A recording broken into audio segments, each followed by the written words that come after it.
Oh, baby, baby, baby, we're here for another fun day. How are you, everybody? Nice to see you all. Welcome to the show this morning. Great to have you in the house. Hope you're doing well. We're going to have some fun today, I think. It's July the 10th. I sound like Porky Pig. Ebony. It's Wednesday, July the 10th, 2024. And I thank you all for joining me this morning from wherever you are on the planet. Great to have you here.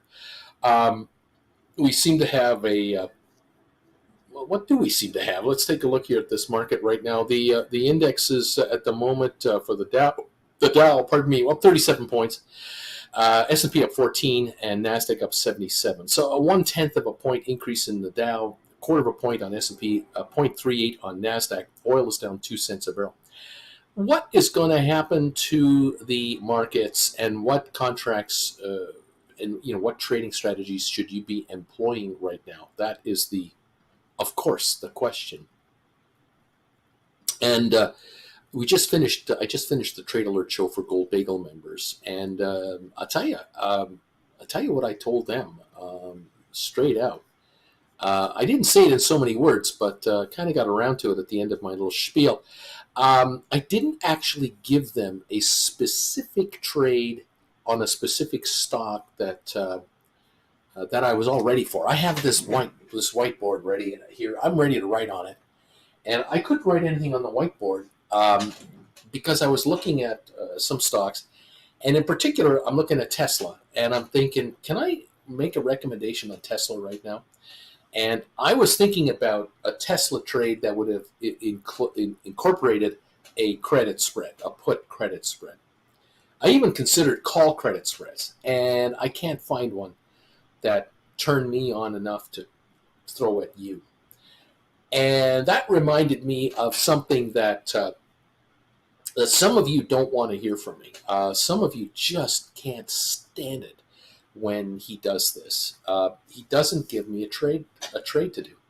He doesn't tell me what to do today. He doesn't give me an indication of what maybe I should be doing. Now, in that Trade Alert show, I did go over some other trades on other stocks and did talk about some things to keep an eye out for. But on Tesla today, at the moment, I'm not all that impressed because I am more worried about the direction of Tesla not being all that clear right now. Let's be honest, the stock is up 10 straight days in a row.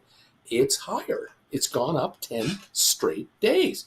And if you want to take a look at how Tesla has done lately, here's a 5-day chart that I just popped up a little while ago. Right there. I'll just put myself down here. This is a 5-day chart, the last week of Tesla. So, on the far right, way over there, that's yesterday's close, Wednesday night. And here's the pre-market. You can see it, 263.72 is where it was a few moments ago. It's right now 263.35. It's in the neighborhood. But yesterday's close is just above my finger up here, 262.33, up 9.39 yesterday. Like, holy crap. That was a big day yesterday. Prior to yesterday, if you look at the Tuesday trading the Tuesday trading, it was yesterday. Monday trading, it didn't do much. Last Friday, not much. Remember last week, though? Holiday week. So we haven't seen a lot of action, really, until yesterday with that little $10 move. Here's the chart for Tesla for the last month. So as you can see on the far right, we're right up here at 260-something, going back. You'll see that big run up from about just before June 30 all the way up. But prior to June 30, look at the range there. It was up, but 170 to 200 over 3 weeks. Check out the 3-month chart. Here's a little more of a realistic pattern. We've just had a nice up leg in the last 10 days. Okay. That is evident on the far right side. There's your ski hill way over there. But look how flat it was from about May 20, just before May 24, all the way across to almost July 24. Look at that. Look at that range. Yeah, that's $30, 20-30 buck range. But that's not a straight up chart at all. Just this last 3 months. From before May, just before May 24, we hit 194. It didn't get back to 194 until basically into July. So there is, all of June was lost, and 2 weeks of July was lost, or whatever we're talking about here, July 2024. Pardon me. In event, it was 5-6 weeks. Nothing was happening in a big way. But look, the last 10 days, it's done nicely. Is the stock up because Elon Musk has announced, or the company's announced, massive profits that are about to show up? No. Is the stock up because they're selling a ton more cars? No. A new car? No. What's the big deal? Some developments in China that seem to be positive, but they're not setting the house on fire. This stock is up because Elon Musk won a court case.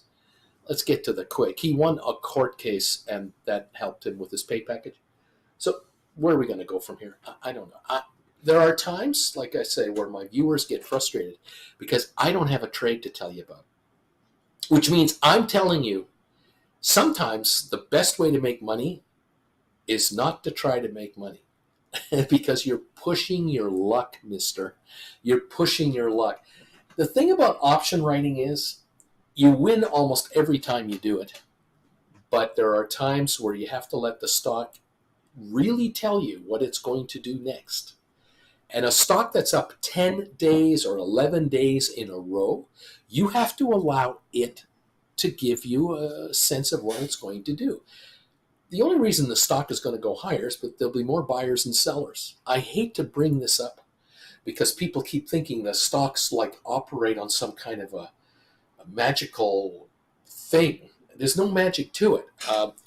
Greed and fear are the two elements of stock prices on a minute-to-minute, day-to-day basis. That's it. It's greed and it's fear. Greedy because I think it's going higher and I got to get in. Fear because I think the sucker's going to go down and I want out. And everything in the middle just kind of happens. And it's usually an equilibrium. If a stock stays at a set price and fluctuates less than 1% or 2%, then there's just as many fearful people as greedy people. They're at the same level. If a stock fluctuates dramatically, 10% every week or so, or you see 5 and 10% swings a day, like we did a few weeks ago on GameStop and others. Well, that's fear and greed right in your face, right now, and it's insanity, especially with high volume. Welcome to the markets, pal. This is what we're talking about. You as option writers, if you're watching me as an option writer, you're taking advantage of fear. And I have good news for you. There's more fear in the market than greed all the time. There's always more fear than greed. Greed happens on occasion and can get out of hand from time to time. But fear is always there as an underlying thing. And sometimes it doesn't pay to try to force a trade. So if I look at Tesla, and it's telling me it's sitting at $263 a share, and it was $180, $170 a month ago, I got to ask myself, well, gee whiz, Bruce, this thing's up almost $100 a share. Is it going to go up another 100 this week? For what possible reason would it go now any higher? It's not going to be a financial release. There's only one thing that can make the stock go any higher, and that is a perceived short squeeze. That's where people are thinking, oh, yeah, Bruce, there's so many shorters out there who are caught with their pants down. Oh, this thing's going to go. You know how many shares are shorted on GameStop? The official number, 105 million shares. Oh, that sounds like a lot. But then you go, wait a minute, there's 2.77 billion shares trading free float. There's a 3.8% short position out on the stock. No, there is no short squeeze on Tesla. No, I'm sorry. No, if it were, 18%, 23%, a fifth of all the stock was shorted, yeah, 3.8%. There's no short squeeze happening here. No, this is very likely shorted stock. This is all about perception of the future of the company in the next 3 to 6 months. And I'm sitting back here going, well, are interest rates about to drop by 50%? Are we going to go from a 5.5% interest rate, 5% interest rate, to 3% interest rates to 3.25%? Nope. What are we getting in the next 6 months? An election and, and one of two things after the election in the United States. There's one of two things that's going to happen after the vote on November, whatever day it is. The first possibility, the same person who's president now will be president again for 4 years, which means not much is going to happen. So, door number two, you know who's back in town. So-and-so is back in town with his clown show, and complete uncertainty. I mean, complete, because we got to get a new cabinet. We have to have a new defense secretary. We're going to have a new budget director. We're going to have a new this, a new that. What departments are going to be, what are they going to try to eliminate and all this crap? Oh, are we going to have a clown show in Trumpville? I mean, just a total uncertain, we have no idea who's going to do what, and the vetting and the speculation, and on it goes. And what characters are coming back into this clown show's inner circle? Who gets out of prison when? Who gets pardoned what? I mean, oh my God. The markets are going to go, I have no idea. Well, get ready. It's coming. Only you can prevent forest fires. Americans have to decide, what do you want? Are you more happy with with complete mayhem from November until January and then beyond for the next 4 years? Or are you going to go with Sleepy Joe and just go with the constant quiet running of affairs and the team around in the administration just running it the way it is, and leave it at that? Well, you decide for yourselves. I can't vote in this area. You decide. Option writers, good news. You're going to make a lot of money either way, because if it stays the way it is, you're going to continue to enjoy the markets as they are. And markets as they are near all-time record highs. Earnings, pretty damn good. Corporate America, for those in the greed business, great.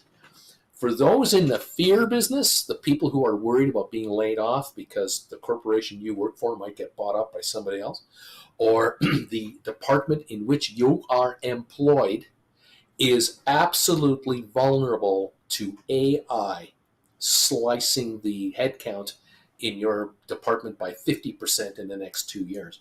That's fear. Welcome to the party. It doesn't matter who's in the White House, by the way. The fear gauge will actually go higher if you know who comes in there, because there's just going to be more ability for corporate America to do whatever the hell they want, because that'll be the perception. Oh yeah, we got the guy in that office we want. We can really go loosey goosey on the regs, and we can back off the EPA. We can back off all kinds of regulators. We can back off the SEC. We can back off oversight. We can back off the ability for us to do mergers and acquisitions. Oh, this is going to be great. But that means for the average worker out there, and I'm going to say for 90% of Americans, at least, maybe 95%, but 90% for sure, that work for a living. And when I talk about 90%, maybe 20% of those, the top 20 of that 90, are okay. They're in the upper management. They're gonna survive one way or the other. But below that, 70% and lower, all of those folks are going to be completely guessing what's going to happen to them completely. And they're going to vote this guy in. And that's what it makes me laugh, because people vote against their self-interest. There you go. I don't know what it comes down to. In the old days, elections used to be, there was the first person and there was the second person. And you looked at the ticket, quote unquote, the ticket, and the president, the vice president. Okay, you want to look at the ticket? In the next week, you're going to know. what the ticket is for both parties. Because right now, there's only one ticket that actually exists, the existing ticket. This clown show ticket, the latest rumor now, Mark Rubio, going to be your vice president of the United States. How many of you would like to have Mark Rubio as your vice president of the United States? Wow. Yeah, well, there you go. The bootlickers just keep lining up. Mike Pence was apparently the greatest vice president of all time, according to Trump at one point in time. He was the greatest. He ain't coming back because he doesn't want to come back. But there are bootlickers lined up to be the next one. Unbelievable. Credibility, world stage, whew, non-existent. But hey, the markets are fine right now, but the markets are not going to be fine the closer we get to election day if the polling suggests someone's coming back into town. But that's just me. It's me, my opinion. You have yours and your opinion. Most of you are Republicans that are here because you're entrepreneurs. There are Democrats here who make money. There are a lot of Democrats that watch me that are very quiet and just quietly make a lot of money. And I say, God bless you too, because you don't need to show off and you don't need to brag about it. It's okay. But option writers, at least you've got one thing going for you, the fear of fear.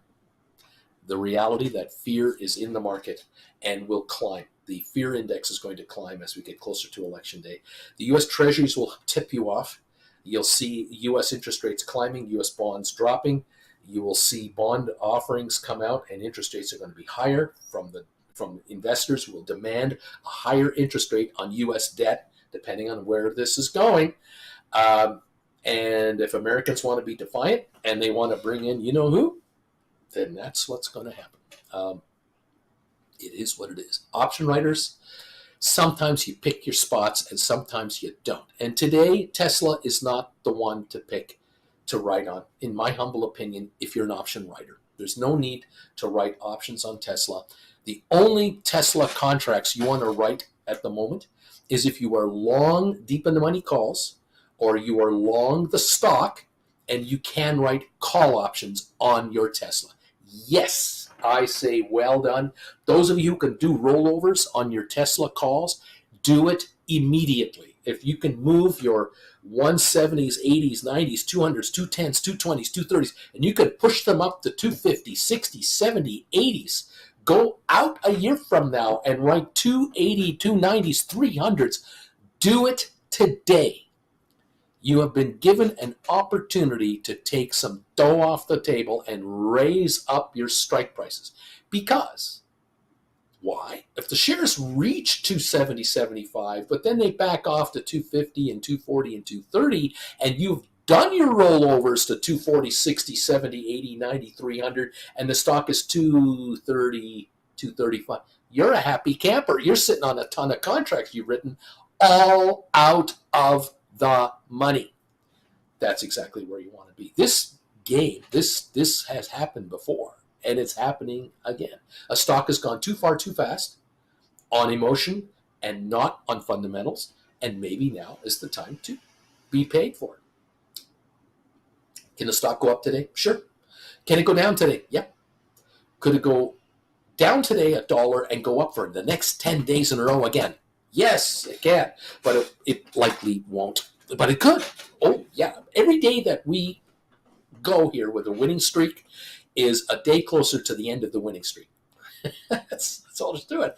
And sooner or later, the winning streak ends. And when it ends for some very badly, because there are a ton of people here who have made money in the last 10 days who have not cashed out. They've gotten greedy. They're going, oh, I got calls and I'm doing really well. I bought these 220s and I'm now $42 in the money and I'm a genius. Great. They're looking for their 50 to 1, 80 to 1, 100 to 1 payoff. They're looking for that big, big payoff.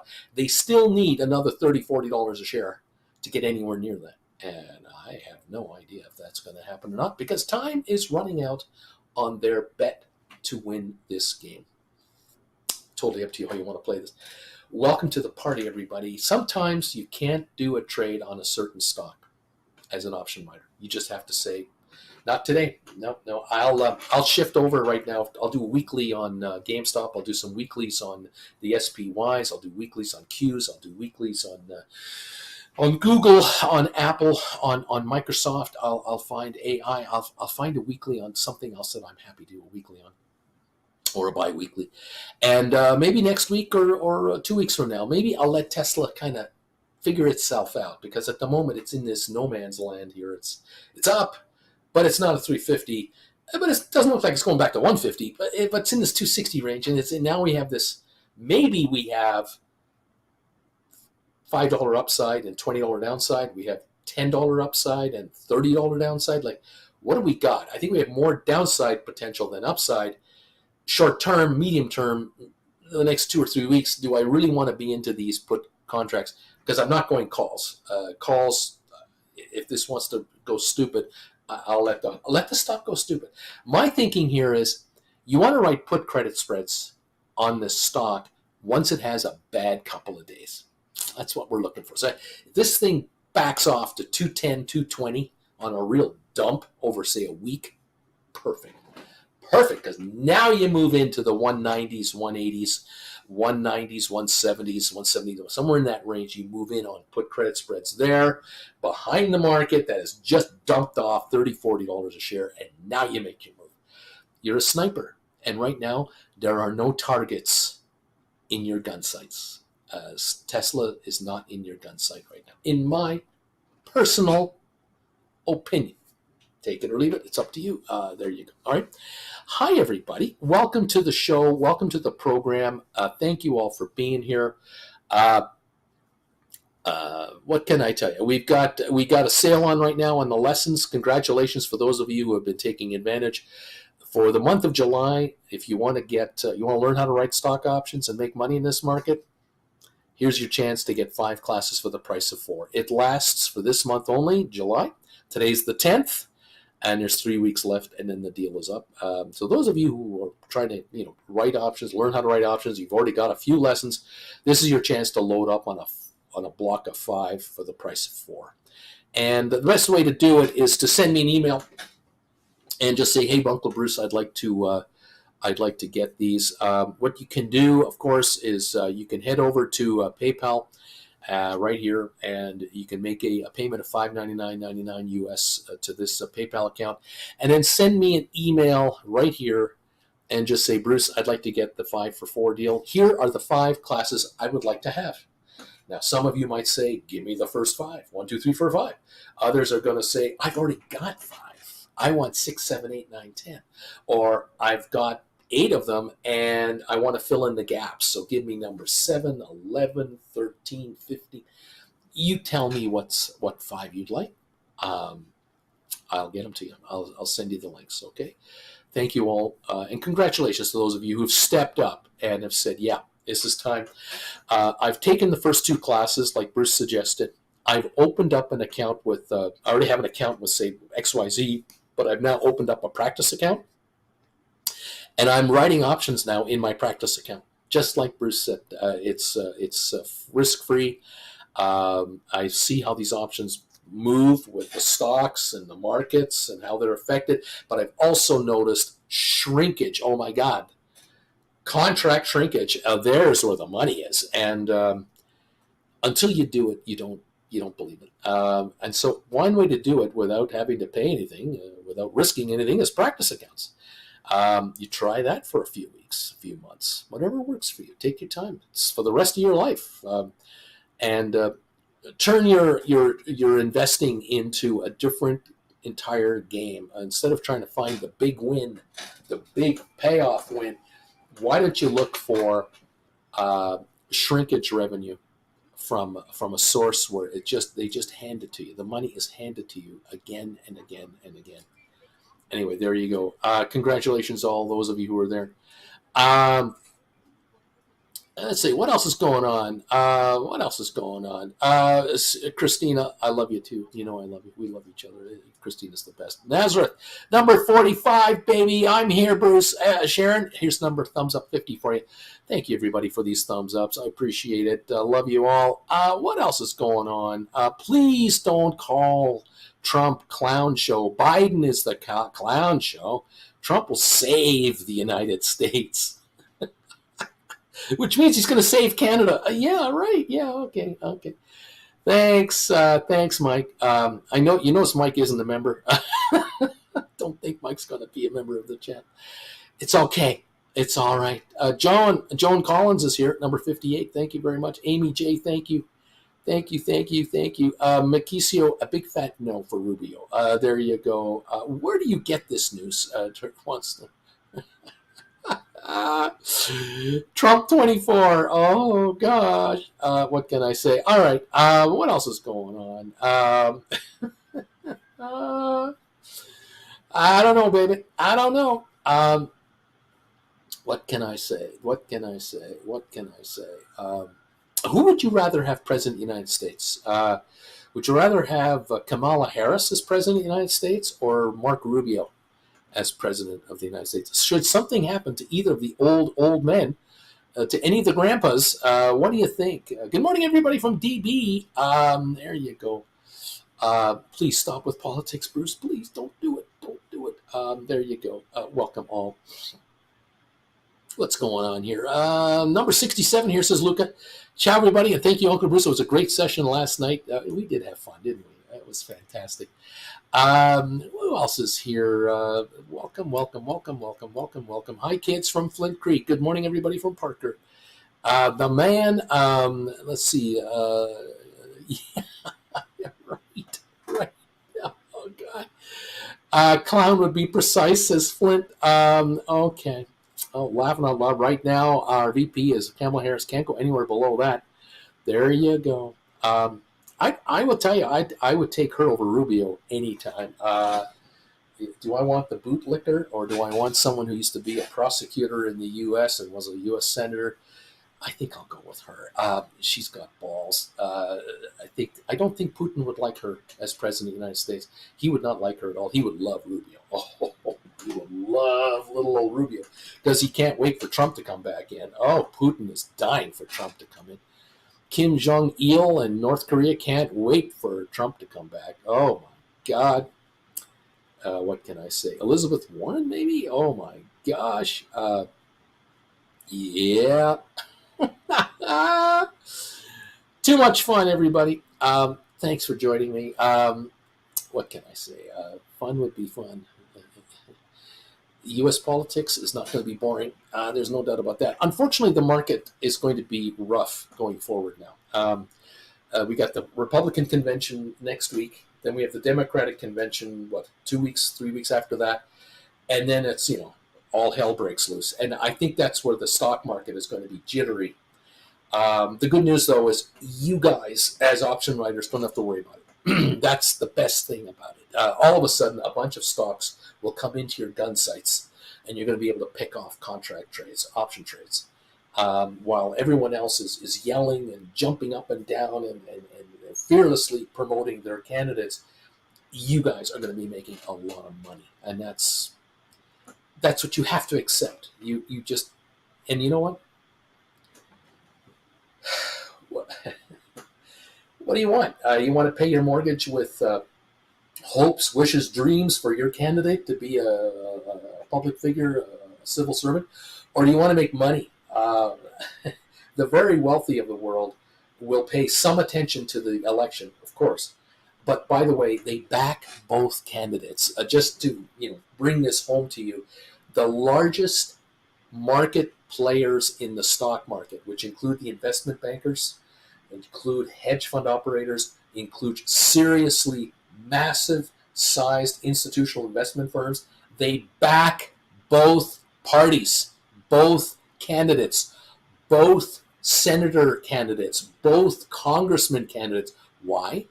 Because when it's all over, you want to have good relations with whoever is running the Senate, whoever's running the Senate subcommittees, whoever's running the congressional subcommittees. You want to have all those people who are in those hearings where they hit the gavel and just put a show on for the cameras. You want every one of them in your pocket, because every one of them know that your organization, helped fund their campaign through the super PACs. So don't think that the top 10% pick one candidate or the other and take their chances. They don't take their chances. They back both candidates. They don't talk about it. They don't have to talk about it. They're anonymous. They do very, very well. Yeah, there are 10 percenters that you know. There are some of the 10 percenters you have heard of, but 95% of the 10 percenters, you don't know who they are. They are very well-to-do people, and you haven't got a clue who they are and what they do. And they're the ones with the big houses in Miami, in West Palm Beach, Florida, Boca Raton, in California, in Arizona, Scottsdale, in the highest nice-to-do neighborhoods in the U.S., Hawaii, the big condos in New York, the wonderful beach getaways in the Caribbean all over the place, the flats in London, the Riviera properties, the wealthy, the super wealthy. You don't know. You don't know what they do, who they are, and what they're about. They're the ones they're backing both sides. Don't worry. They're fine. The rest of you have to deal with whoever gets elected. The good news is, if you're one of the 228 people watching me and you really are an option writer, or you're becoming an option writer, you can thankfully not bother with a donation to anybody, and you can just make your money writing options. You have an out. I'm pushing you into the upper 10%, whether you like it or not. I'm pushing you up there where you'll make money no matter who's in power, no matter what policies are done, because you're going to pick off the perfect writes, the perfect options to write.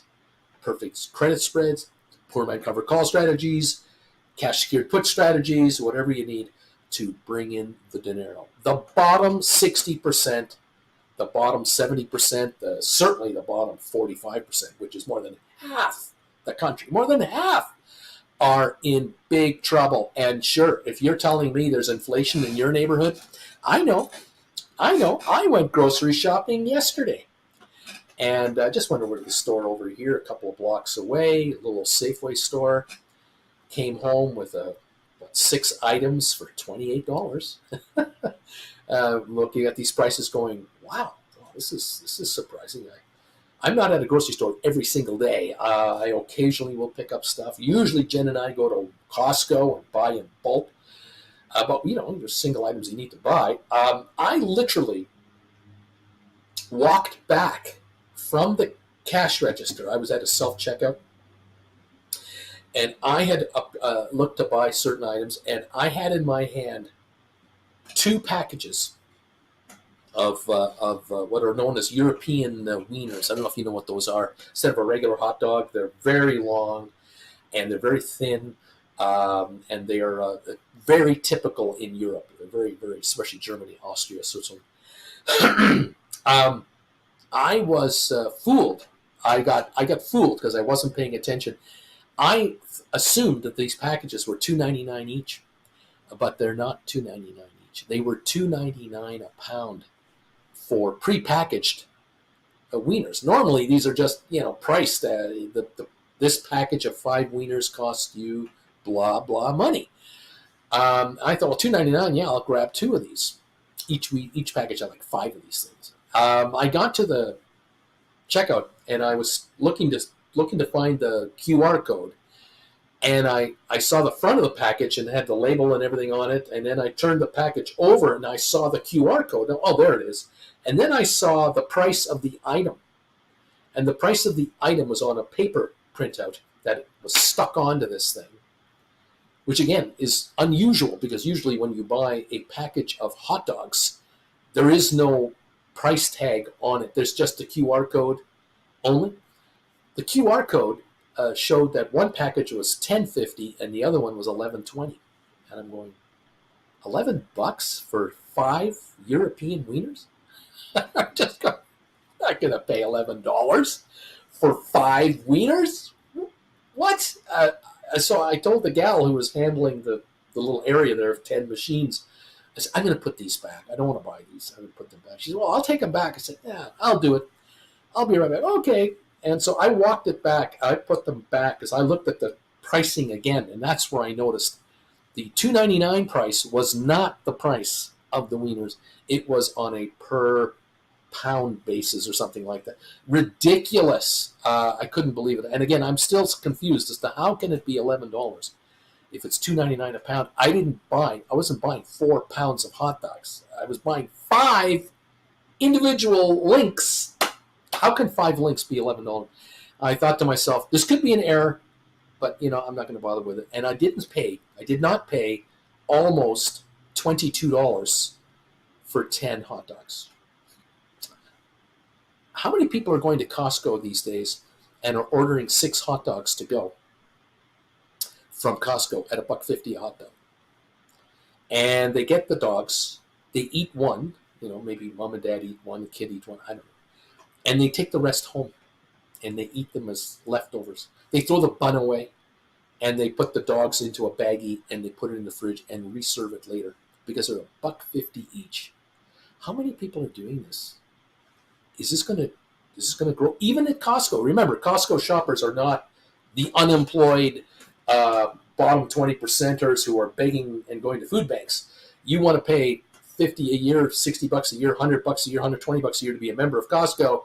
You're going to get your $1.50 hot dog. But how many folks are beginning to buy hot dogs in bulk from the Costco food court because they're $1.50 a hot dog? Whereas the package of hot dogs at the back, you got to buy a package of 16, and they're $17 a package or whatever the hell it is. People can't afford $17, so they're buying 6 hot dogs for $9, eating one now for lunch, and they've got 4 left over for the next couple of days. I'm wondering how this is going to go. There are the bottom 50%, and then there's the top 50%, and in the top 50%, there's the top 10, and then there's that 40% range from middle class to just better than middle class, upper middle class, and the very wealthy. You have got to get yourself up here. There is no way you're going to survive down here. You're not going to carry your house, your car payment, your credit card payments. You're not going on a vacation. You're not going to handle your medical bills. You're going to be in debt. You're one layoff away from insolvency. You have got to do something. And so, yeah, and this is the working class I'm talking to. Retirees who are generally in the lower half. Most retirees in the United States and Canada are in the lower 50%. Very few retirees comfortably retired at higher middle class or up or higher. You guys watching me here, you got to be writing options. You've got to be bringing income in from your assets. You cannot just have your assets sit here and make 3, 4, 5% return. You are going to get slaughtered because I paid $28 for 6 items yesterday, or whatever the hell it was. Crazy. I noticed a 2-liter Diet Coke bottle, $3.50. $3.50 for a 2-liter diet caffeine-free Diet Coke. $3.50 plus deposit plus tax. And I thought there, and I went, wow, that's interesting. I bought 2 of them, just 2. I thought I'll buy 2. That'll get me through several days here. But I thought to myself, well, the last time I bought these at another store, they were like 2 for $4. They were like $2 each, Canadian, which is a great price because in America, you are having a tough time finding 2-liter caffeine-free Cokes or 2-liter Diet Cokes for less than $2 each, American. They used to be 99 cents. Remember that? How can a Coca-Cola, a 2-liter bottle of Coca-Cola, go from 99 cents, 5 years ago, to now $2 to $3 a pop, a shot? The water can't be that much more expensive. The ingredients in a caffeine-free or a Diet Coke or a regular Coke, you can't tell me the ingredients are 50 cents a bottle. What are they, a penny, 2 pennies a bottle? They're made in bulk, right? The plastic itself, the actual bottle, have they gone up $1 each to Coca-Cola? I don't think so. What's going on? Profit margins. It's all profit margins between the producer, the bottler, the distributor, the grocery store, and then you. The problem between for us is that we're the last person on the chain to actually buy the product. The one who makes the product is 5 levels ago, and the bottle is coming out of the bottling plant at 65 cents a bottle, 70 cents a bottle. The margins keep piling up all the way along until we get it. And then, boy, do we get it. And what can I tell you? Welcome, everybody. Is this a Republican-Democratic issue? No. This is called greed. Remember, greed and fear is what runs the markets. Greed and fear. And that's what we have here. Greed on corporate America going, corporate Canada too, corporate UK, don't worry, going, oh, we can raise prices and get away with it. We can raise prices because everybody's raising prices. We're not the bad guys. We're just caught in the vortex. And there are outfits out there who are scoring serious profits because they make product in huge volumes and their costs have risen 1%, 0.5%, 0.75%, and they're adding a 4% margin. Bottom line profits are massive. And that's what you see from time to time when we look at earnings reports. We see the earnings reports and go, oh, company so-and-so surprised on their earnings, on their gross sales. Wow. Gross revenue came in way higher than expected. Margins are much higher than we thought. And we're sitting here going, how can that be? We have, I thought we had an economic slowdown going on. We have these prices going up. How can these guys make so much money? Because when you raise your prices 10% and the inflation is only 4%, you score a 6% profit gain and you bury that into the inflation report. Welcome to Capitalism 101, baby. This is where it's at. Isn't this fun? Anyway, what can I say? All right, what else is going on? What else is going on? What is going on? What is going on?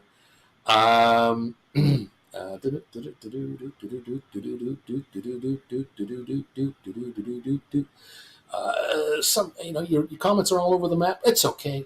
It's all right. Don't know what else to tell you. It is what it is. I'm just ranting and raving this morning on what's going on out there. Interest rates are not coming down in any near future. The Federal Reserve has done the right thing. Powell, in front of the Congress and Senate and all these clowns, he's going, I'm not going to guarantee lower interest rates between now and the end of the year. I'm not going to do it. I would like to. I wish I could. He's just saying all those nice things.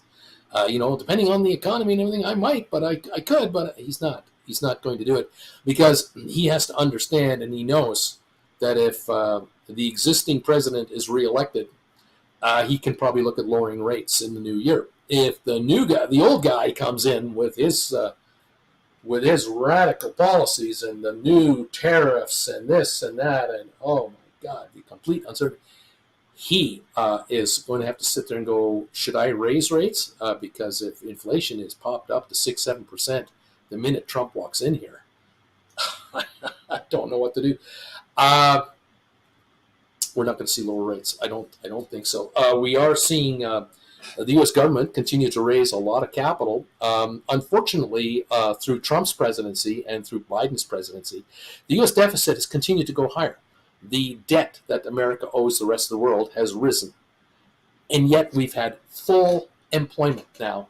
And of course, the last 3.5 years, the United States has had the lowest unemployment rate since it was ever measured on a consistent basis. 4% or less, pretty well across the board. Save for 1/10 of a percentage here, 1/10 of a percentage there. People who want a job can get a job, generally speaking. And this is where governments should have surpluses. Governments should be just raking in income taxes from all over the place. If everybody's employed, there's no unemployment. We're not paying out any serious money in unemployment insurance. We're collecting unemployment insurance rather than paying out. In other words, we're collecting more than we're paying out. We're bringing in Social Security from everyone who's employed. There shouldn't be a Social Security problem. There shouldn't be a government spending problem, but there is. Because every politician that gets in, especially for the first time, and then the second time and the third time, they make promises to their people. Oh, I'm your guy. You want me in Washington because I'll get you jobs. I'll get you better prosperity. Well, If Americans don't get pay raises to be more prosperous, and you give them tax cuts instead to make them more prosperous, the thinking is, I'm making more money. I'm getting more in my paycheck than I did before, although it's what, $10 a week, $20 a week. But you add that up with 400 million people, and you're running up a deficit. And you're not paying down the deficit. There's the issue. For 20 years, with zero interest rates, Republican and Democratic presidents and senates and congresses were benefiting from zero interest rate policy. And the government debt that was being issued was being bought up at 1.5%, 2% interest rates. In Europe, it was being bought up at negative interest rates. And so governments had naturally lower cost of interest on their debt, because the new debt being issued to buy up the old debt, roll it over. You had old debt coming out at 6%, new debt going out at 2%. You had a 4% reduction in the cost of debt. And every week, another $50 billion in debt is rolled over, whatever the number is. Globally, it might be $150 billion a week at lower rates. That went on for 15, 20 years. That all ended in 2021. It all stopped. Inflation. And here we are. Welcome to the party, everybody. Here we are. It's kind of wild. It's kind of crazy. Okay, we're getting ready for opening the show, opening the market. We're 12 minutes away from the opening here. Thank you all for, your positive comments, your heated, upset comments, your people talking to each other comments. Fabulous. Love you all. I'm glad to have you here. Thank you for joining us. Let's get ready to rumble here, as the markets soon will be opening, and we'll see what this market's got. We're up 16 cents on GameStop this morning. We've got Tesla sitting at 263.14, up 81 cents at the moment. Google is up about 9 cents a share. Nothing much going on there. Keeping an eye on the rest of the market here. Let's take a look at the old watch list. Pop this up here. And notice that Rocket Lab broke $5 yesterday again, and it's now up 15 cents to $5.23. Nice to see that. SoFi's up 4 cents to $6.43 right now. Waiting to see what comes up with their earnings. Their earnings number will come up here towards the end of the month, July 30, I think it is. And we'll kind of go from there. Not much really coming up here at the moment. There's not a lot being talked about on SoFi. I don't see any headlines to talk to you about on SoFi, unless I'm missing something. Is there a filing anybody wants me to comment on? I'm looking at the latest filings. July 3rd was the last filing on SoFi, so very quiet on that front right now. 644 a share. It got down to what, 618 the other day? Was it yesterday? What was it? 615. It hit 615 for a moment or two. Now at 644, and my thinking on SoFi is nothing but upside in the long run. But welcome to the dog days until we release the financials. What is it? 20 days from now they'll have their session. So see what happens. GameStop up 22 cents at 24.82. Thank you. A little better there. Spire's up 33 cents this morning, 11.20. Very interesting. Smart Rent up a couple of cents. Apple's up 54. Goldman is down 63 cents. Cisco up 13 cents. Tesla's up 92 cents after gaining 9.30 yesterday. Arc Innovation's up 18 cents. Microsoft up $1.36 after losing 6.70 yesterday. Pfizer's up 4. HBQ is up 7. The Google shares are up 3 cents. Amazon is up 44 at 199.78. Kind of hanging around this 200 level now. NVIDIA up 259 this morning. It was up 318 yesterday to 131.38. It's 133.97 at the moment. And NVIDIA credit spreads, put credit spreads are definitely something to consider. In this 95 to 110.15 level is where I would be picking my spots. If you're doing weeklies, 110 to 120. If you're doing more than weeklies, less than 115 would be the high end on these trades, on these credit spreads. Unity's up 8 cents. AI is up 21 to 29.66 again. Adobe up 34 cents. Netflix is up 3.29. IBM is up 46 cents. Facebook, Meta Platforms up 282 to 532, well beyond that 500 mark again at the moment. Vanik Semiconductors up 318 to 277.99. Home Depot up 140 a share. Enphase up $1.06. Palantir is 16 cents higher at 27.55, and Uber is up 24 cents this morning. Welcome to the party, pals. Great to have you here. Where are we going at? Where are we going to be? I noticed CNN announced layoffs of 100 people. I noticed Intuit just announcing a layoff of 1,800, and to hire an equal number as it refocuses on AI. That's an interesting comment. We're dumping 1,800 people, but we're going to pick up 1,800 people.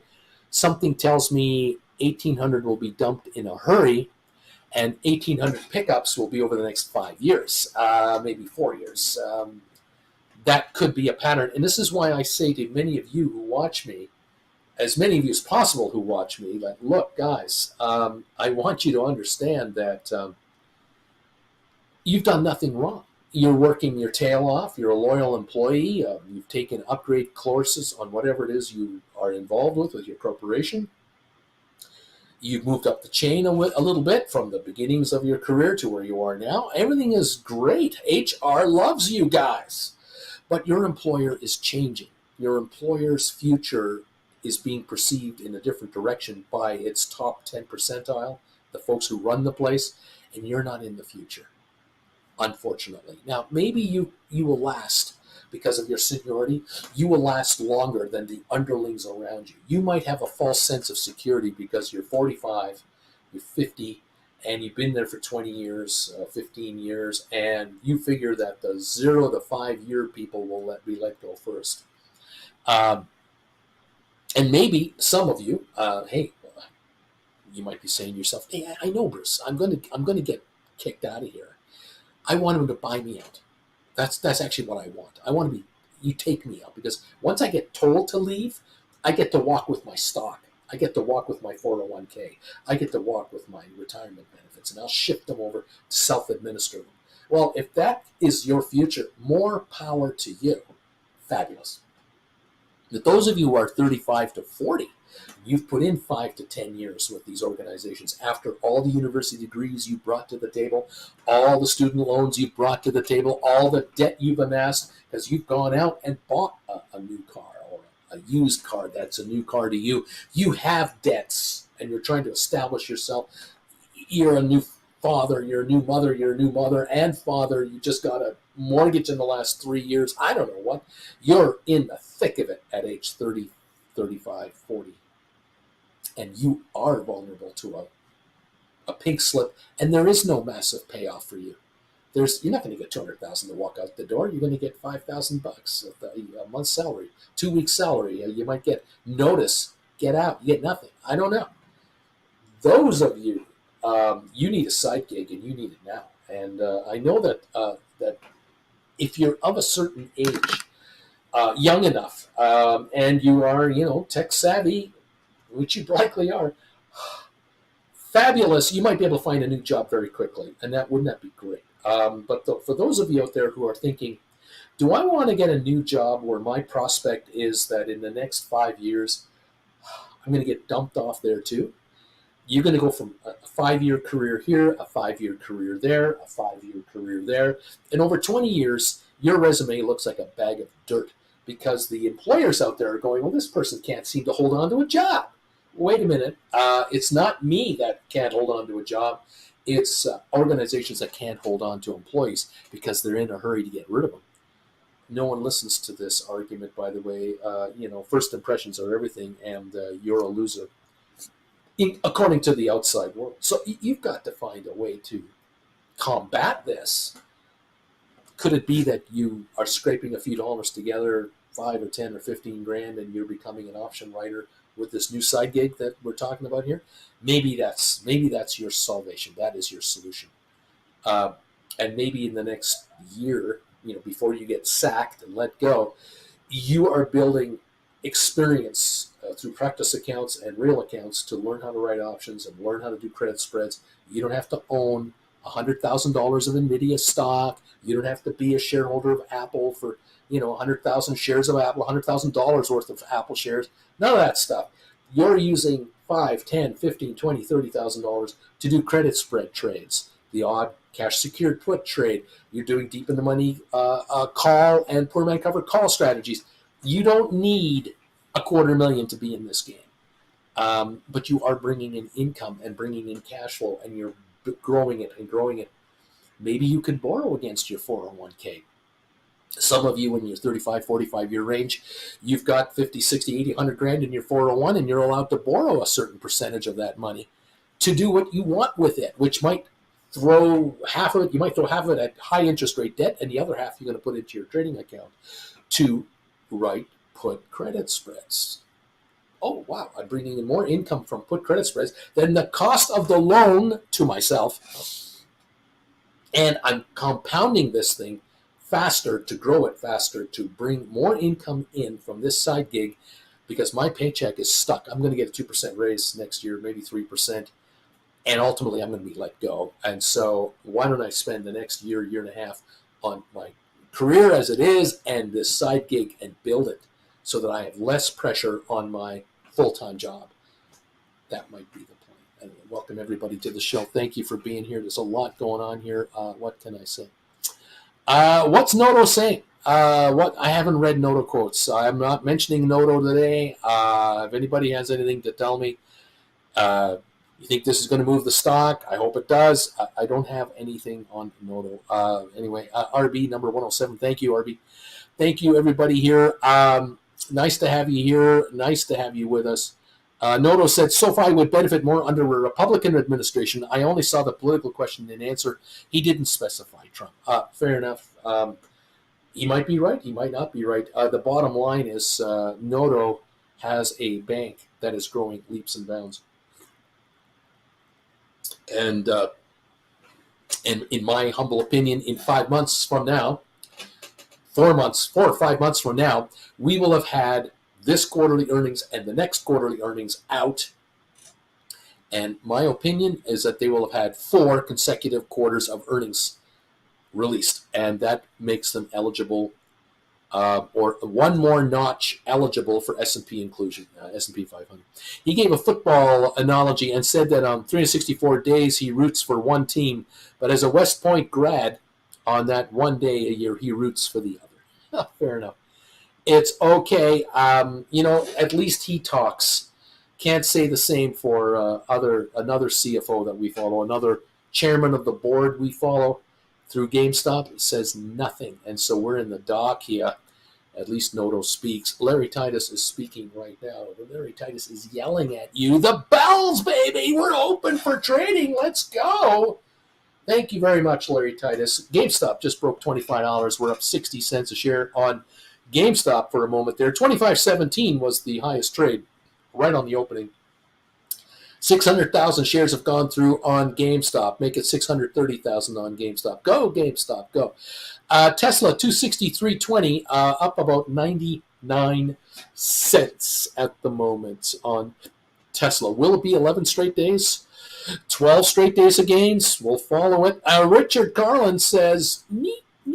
Exactly. That's exactly what has to be said. Jason, he's also battling a political party that is in favor of canceling student loans. Can't really blame him for that answer. Deep value. Tesla's robotaxi unveiling a historical moment in story. Catalyst to 1 trillion market cap, says Wedbush. There you go. Great. Great. The potential future of Tesla is unlimited. Oh, fantastic. Now, how many have you sold? How many are you selling? How much is it going to cost you to sell these? And what about if a robotaxi is involved in an accident and all the lawyers jump in on that accident to do a class action lawsuit for billions of dollars? Good luck with the future of your robotaxi business. Stock's at 264. Fear and greed? Right now it's greed. Soon it could be fear. I'm just saying. We'll figure this out. Jason, go GameStop. 25.17, high of 25.24. up 55 cents a share right now on GameStop. Volume 904,000 and climbing as we speak. Welcome all to the party, pals. It's great to have you all with us this morning. I just want you guys to get richer. Nothing personal. There's no sinister agenda here. I want you guys to get richer, and I want you to be aware from a business perspective and a political perspective of what the risks are for you. You want to get richer in this stock market, you better understand politics. I'm sorry. You have to understand it. And you better figure out what the hell the rest of the world thinks about America. If you're an American, you can't just think about what you think about domestically. You've got to get out of your head and get into the rest of the planet and understand what the planet is talking about. Because America has trading partners around the world, okay? And you cannot survive on your own very, very well. You depend on your partners. And it's the same way elsewhere. Everyone else is asking, God, can we count on these American politicians and policy wonks and these potential people who are running the show in the White House? Can we count on these guys? Or is it going to be a freaking clown show? Are we going to have to wait for this morning's tweet from the bathroom of the White House to figure out what the hell's going on? This is not what the world wants. Trust me, they don't want that. But you decide. You guys decide what you want to do. Let us know.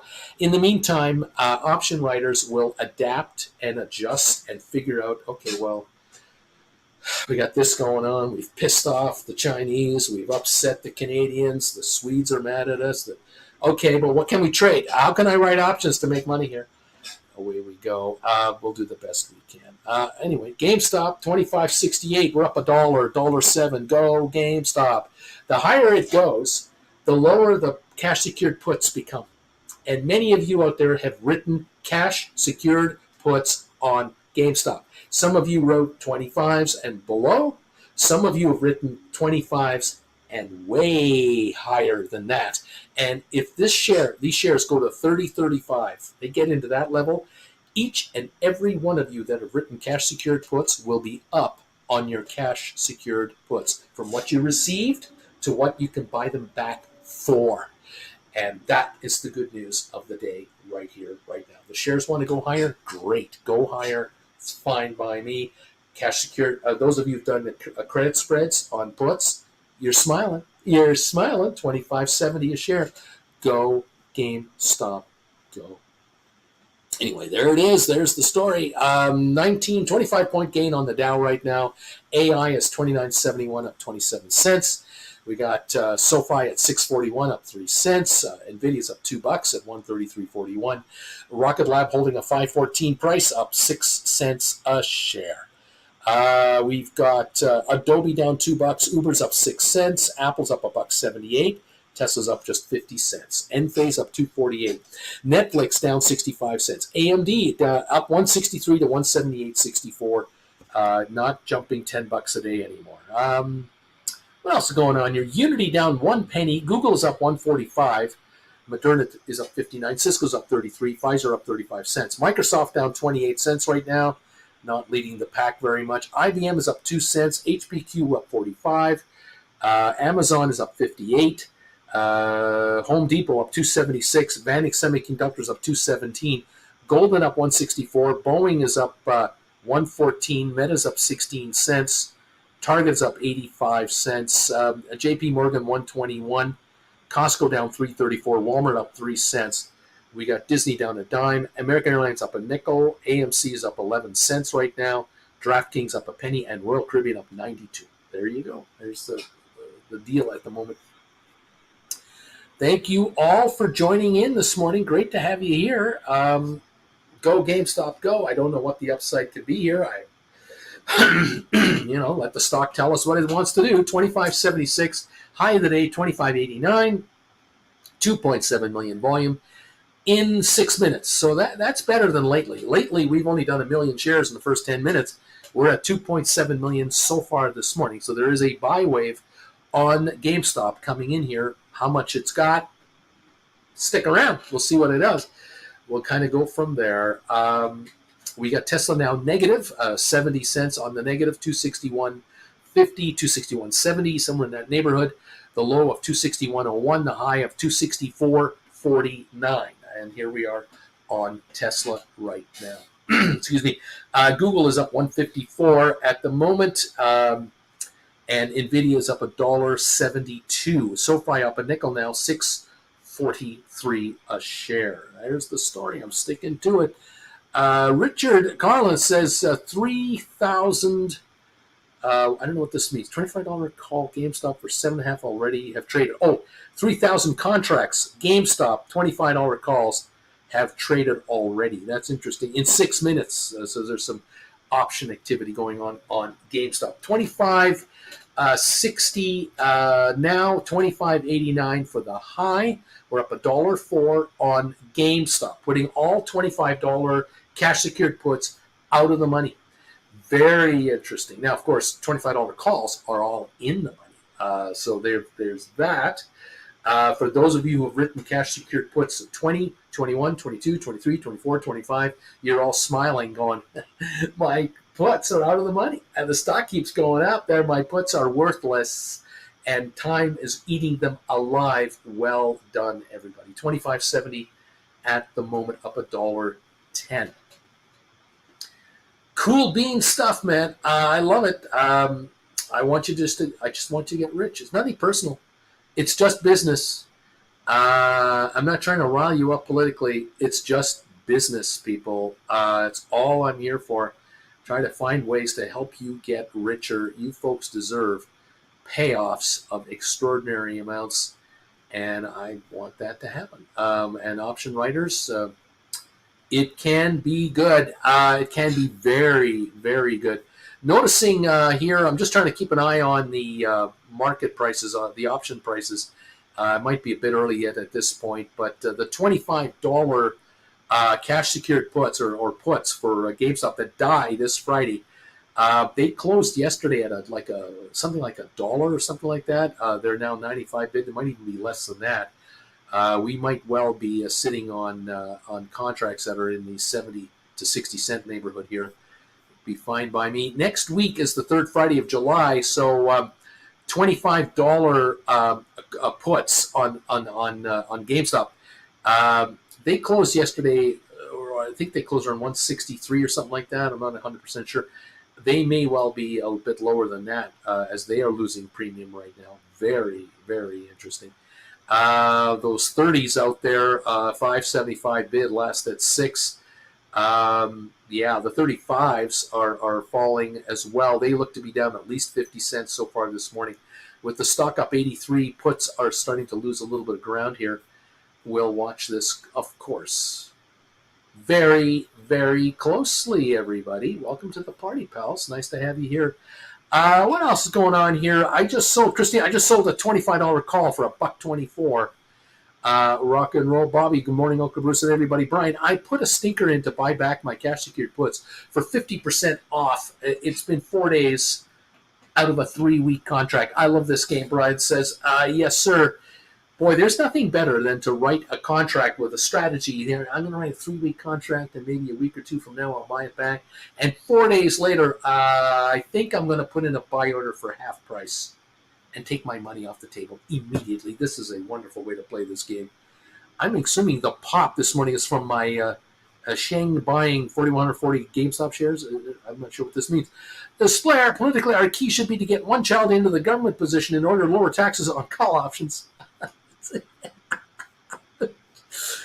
Oh, man. The key here, Splair, is to get all your friends in the government that owe you huge favors. That's what you want. Another key to life, Splair, is if you love private jets, make friends that own private jets. Let them take you for a ride. If you love yachts, make friends that have yachts, and they'll take you on rides. They pay all the expenses. You bring a couple of beers, bring a 6-pack, some snacks, and they'll love you for it. This is the key to success: is have rich friends. Very, very, very good key to success. Mr. Larry Chang, he's a board member. Oh, okay, fair enough. Bobby, The GameStop spread suggested yesterday is running the correct way nicely, by the way. You're welcome. Brian, 119 thumbs up. Good morning. It's going to be a hot one here. H. Gregory, 122 thumbs up, Bruce. We love you. Thank you for these thumbs ups, you guys. Appreciate it. Through thick and thin, you deliver these thumbs ups no matter what. I appreciate it. You know how my thumbs up numbers mean. They mean a lot to us here. And it's funny how when we have 1,000 viewers, the thumbs ups just come in. But when we have 200 or 300, they don't quite come in anymore. But I appreciate those of you who are able to hit the thumbs up button. 124 and counting. Thank you all so very, very much for your support. It is diehard support of this channel. I thank you very, very much. At the end of the day, I just want you to make money. It's nothing personal. I just want you to get richer. Let's see what we can do. Again, those of you who are interested in my classes, they're on sale for the month of July. 5 for the price of 4. Make your move and grab them and start watching them this weekend. And let's go. There's dollars to be made here. How many times have you read and are reading right now this morning? You're reading viewers who are saying, I'm trying to buy back these contracts I wrote for half price 4 days in. I wrote them on Friday, Thursday last week. I got a bid in for buying it for 50% off. Thank you, Uncle Bruce. How many times do you see people commenting here? Yeah, I'm trying to buy 10 calls back. I'm going to make 60 cents a contract profit. Doesn't sound like much. 60 cents times 10 calls. That's $600 in profits. That's enough for 5 more classes. You can earn while you learn around here. Try and do that anywhere else. Try to become a plumber from like right off the get-go. You got to get hired by a plumber. You got to be an apprentice. Good luck getting in.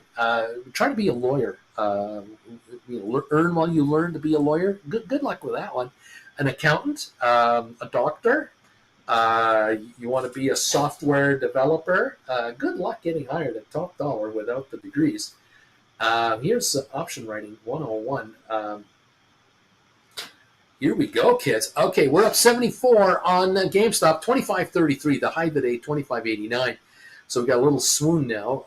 Okay, good. Let's see what this market is all about. There seems to be a pretty large buyer at, $25 a share? Is that right? Showing up here again? We had a large buyer yesterday. It was sitting there at, 24-something yesterday and wasn't getting the stock. It wasn't coming in down there. Now we have a buyer stepping up at the 25 level, trying to buy a huge amount of shares. And there's very little selling here. It's 138 at 25.29. There's 200 at 25.50. It's nothing for sale. There's a buyer somewhere, but there's buyers in front of this big buyer, all the way from 25.01 right up to 25.27 and 30 range. But we're gonna, it fluctuates. It's a stock. Fear and greed. There we go. Thank you, everybody. Vladdy, Bruce, I am number 125 on your thumbs up meter. Thank you so much. Appreciate it. Brian, you know what, Bruce? 3.5 million shares traded. Yeah, 3.85 million. We haven't had that in a while. That's right. That's right. Aspire. This is a good idea. The yacht idea. I like this. A 6-pack from good wine from an organic store, similar to Whole Foods, should work. And who knows what happens on Ibiza. See, no, you're talking. Get to know people who are rich. Become friends. Bring in America, you bring a case of beer, or, bring a bottle of scotch. Hey, nice boat. You like scotch? Wow. Next thing you know, you got a friend. Let's go for a ride. Okay. Brian, Larry has bought GameStop shares 7 times since 2022. Larry Chang has sold 0 times since 2022. Brian, he owns 46,140 shares of GameStop, and he's never sold any. There's a sign. Here we go. 25.41 again. We're moving back up on GameStop. That buyer at 25 isn't getting that stock, and he wants a bunch. It looks like he wants 30,000 shares. I think you can't get it. 25, 30,000. It's a pretty good buy order. 25.44 right now. High of the day, 25.89. We're up 83 cents right now on 3.96. Let's call it 4 million volume on GameStop in 16 minutes. That's the story. I'm sticking to it.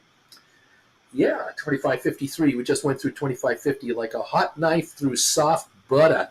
Just taking out the resistance. There's nothing for sale, really, until we get to about 26 something. There's nothing here. 50s and 100s. There's very little available.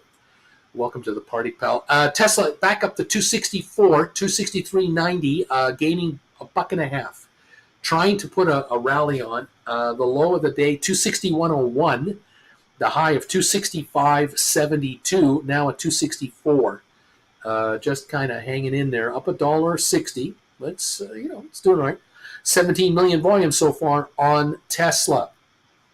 Lots of speculation. 25.50 on GameStop now. 25.51, 53, up 91 cents a share this morning. Alrighty, kids. Welcome, everybody. Over on some of our other favorites here, the Dow is up 14.8. AI up 24 cents, 29.68. SoFi up 3 cents to 641. Nvidia's up 212 to 133.50. Rocket Lab up 11 cents, 518 a share. We've got Matterport down 5 cents. SmartRent up 1.5. Super Microcomputer 880 down 14.80 a share. Spire down 3 cents. Spider up 139 on that index, that ETF. Adobe is down 3.58. Uber's down 43 cents. Make that 65 cents. The Qs, triple Qs, are up 189 to 499.66. Apple's up 216. Tesla's up $1.02. Enphase up $1.20. Netflix down 4.48. AMD is up 360 to 180.70. We have Unity up 2 cents. Google up $1.28. We're Moderna up 27 cents. Cisco's up 43. The Pfizer shares up 38 cents. Microsoft is green now, up 125. IBM down 61. HPQ up 29. Amazon up 27. Home Depot up 296. Vanik Semiconductors up $3. Goldman up 86. Boeing up 134. A lot of green here. Meta, Facebook down 93 cents. Target down 240. JP Morgan up 71 cents. Costco up $1. Walmart up 14 cents. Disney's up 14 cents. American Airlines up 6. AMC down 7. DraftKings down 20. Royal Caribbean down 55 cents at 162.58. Welcome to the party, everybody. Nice to have you here. Swear, Scotch could work, but maybe the smell from my medication I can transport through the EU. I'll figure it out in November probably, but for sure I'll figure it out thanks to call options. Oh man. Yeah, you find friends, that own nice things. Find a friend that not only has a nice house in your town, but they also have a really nice getaway place in the Riviera. Or in America, you have a friend who has you make a friend that owns a penthouse and also happens to own a condo in Miami and access to a private jet and says, hey, you want to come with me? I don't have anyone to go down to Miami with, and the people that usually go with me I don't like them very much. You're honest. You're real. I like you. Hey, you're an option writer. You tell me interesting stories. Who's this Uncle Bruce guy? Yeah, who knows? 25.60 on GameStop. Go. Brian, I can't believe Tesla and Nvidia are still going up. Something has to break at some point. Well, when you think an easy way to make money is to pile in on one or two stocks, then that's what people do. Remember, people are lazy. Okay, most investors don't do research. Most investors don't want to take lessons on how to make money in the market. Most investors think that they're smarter than everybody else. Most investors just want to go with the crowd. Day traders just want to go where the action is. It's nothing personal. It's just action. Okay. So GameStop is trading 4.3 million. There's some action there. Maybe I'll play that a little bit. Tesla's traded 20 million. Maybe I'll play that a little bit. But maybe I'll do Nvidia instead at 133.30 at 41 million. I'll play that a little bit. It's nothing personal. It's just where the action is. That's all. in Las Vegas, how many times have you seen it at any casino? You see somebody winning money on a slot machine, and you look at what kind of a slot machine are they winning money on, and you look for other machines that are like that machine, and you try to win money on that machine somewhere else on the casino floor. That's human nature. The casino owners know this.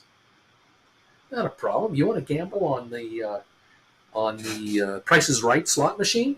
I got all kinds of them. No problem at all. Let's go. 25.59, 25.66 on GameStop. Jumping around here, 25.67. High of the day, 25.89. We're only 22 cents away from the high of the day on GameStop. Up $1.05 right now on 4.4 million shares. There you go. More buyers and sellers. What can I tell you? That 25.89 price is available. There's only 50 for sale at 25.89, which is the high of the day. It's only 50 there. So this thing gets up to 25.85, 25.89. It'll go right through there. There will be no stopping it if it goes up that high again, and it could do that anytime. 25.62 right now on GameStop shares. Welcome to the party, pals. Great to have you here. Nice to see you. Welcome all to the show. And I'm glad that you're with us today. Welcome to the party, everybody. Let's see what's going on here. Thanks again for the thumbs ups. Those of you who were hitting that thumbs up meter for me, I do appreciate it. We're trying to hit 200 thumbs ups as we like to do every day. Those of you on the rerun, I thank you very much for coming through. 151 thumbs ups are now on board. That is beautiful. Thank you, everybody. 151 and counting. Only 49 thumbs ups, and we've got 200 today. Thanks again, everyone, for being part of the channel and being part of the gang of regulars. Here we go. Those of you joining the channel as Gold Bagel members, thank you. Chillin' with Uncle Bruce members, I thank you. YouTube thanks you. Keeps me on the air a little bit longer so that I can talk to you about how can you make money in this market. Thank you all. 262 on Tesla. It's right back to the break-even line. We just don't seem to be able to break up today in any real way. It did get to 265.70, but we're at 262.20 now, down about a dime or so. So far, that seems to be the story, and I'm sticking to it. Gerardo has joined us as a Gold Bagel member. Thank you, Gerardo. Lonnie P has joined us. Puddin' Pie just joined us yesterday. Thank you, Gold Bagel members. Kathy D, Stock Option Sensei, Blake, Tinkerbell, Mark Gibson, Ian J, Misty Tree Woodcrafts, Rogue Leader, comical name, all Gold Bagel joiners or rejoiners or upgraders, all in the last 48 hours, 72 hours. Thank you all for coming through. I get these notifications from YouTube telling me the names of the channel names of Gold Bagel members joining in. Welcome all of you to the group and the party. Those of you who would like to become part of the Discord group, if you want to be part of the Discord chat group, if you're a Gold Bagel member, send me an email and let me know. There's my email right there, brucefarman@hotmail.com. Send me an email and say, Bruce, I'm a brand new Gold Bagel member, or I've been a Gold Bagel member for a while. My name is so-and-so. This is my handle. I'd like to become part of the Discord chat group, if you don't mind. I will then send you linkage information so you can become part of the Discord group, and you can hang out with the family right over here, this family right here of option writers, 24/7, and compare notes anytime. Thank you. Dude, you know what? I've been making money this week on shrinkage all week. Had a few buybacks on GameStop and NVIDIA put spreads. This is great. This is what it's about. The markets go up. The markets go down. They don't do anything. Shrinkage keeps coming in. I just keep making money running these options, man. I love this game. Welcome all to the game called Option Shrinkage 101. Absolutely. There are people quitting day jobs because of shrinkage. They can't believe it. They never knew it existed. Now they see it firsthand, and they're just going, my God, I cannot believe how much money I can make on just shrinkage. I don't even have to be right. I don't have to be. I can be wrong.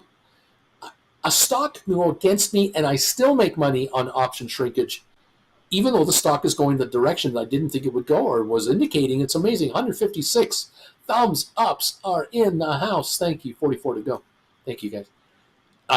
It happens again and again and again and again. On GameStop, for example, I have people who have written cash secured puts, and they were thinking that the shares would just keep going up and going up, and so they were writing $30 cash secured puts a week ago, 2 weeks ago, a month ago, 5 weeks, 8 weeks ago, and the stock was trading at like $40 or whatever, and they wrote 30s, and they got this ridiculous amount of money to write all premium, and now the shares are sitting here at 25.43, and they're up because all the premium is shrunk out. We're now down to just book value.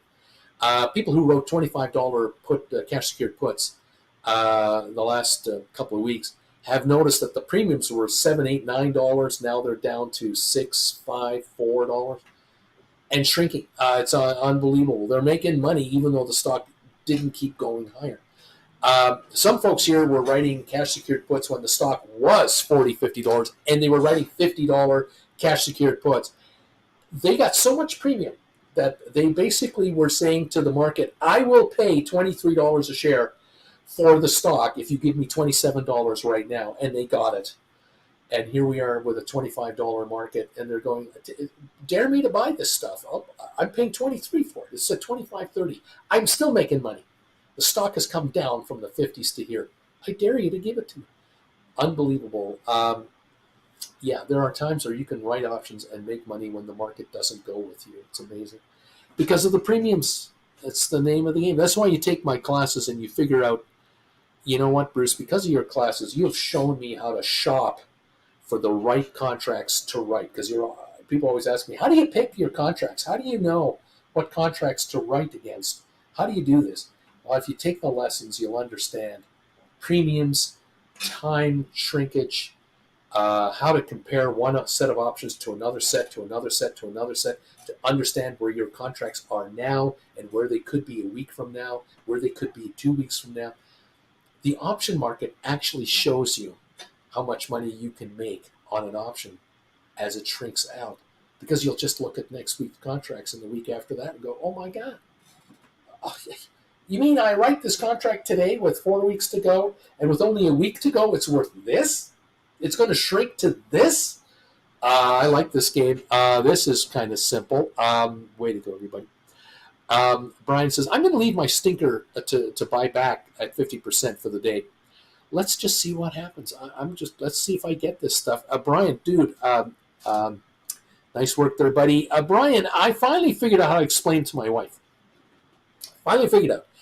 I sell for $1,000 and they give me that money. I buy back for $500. I made $500 US in 3 days.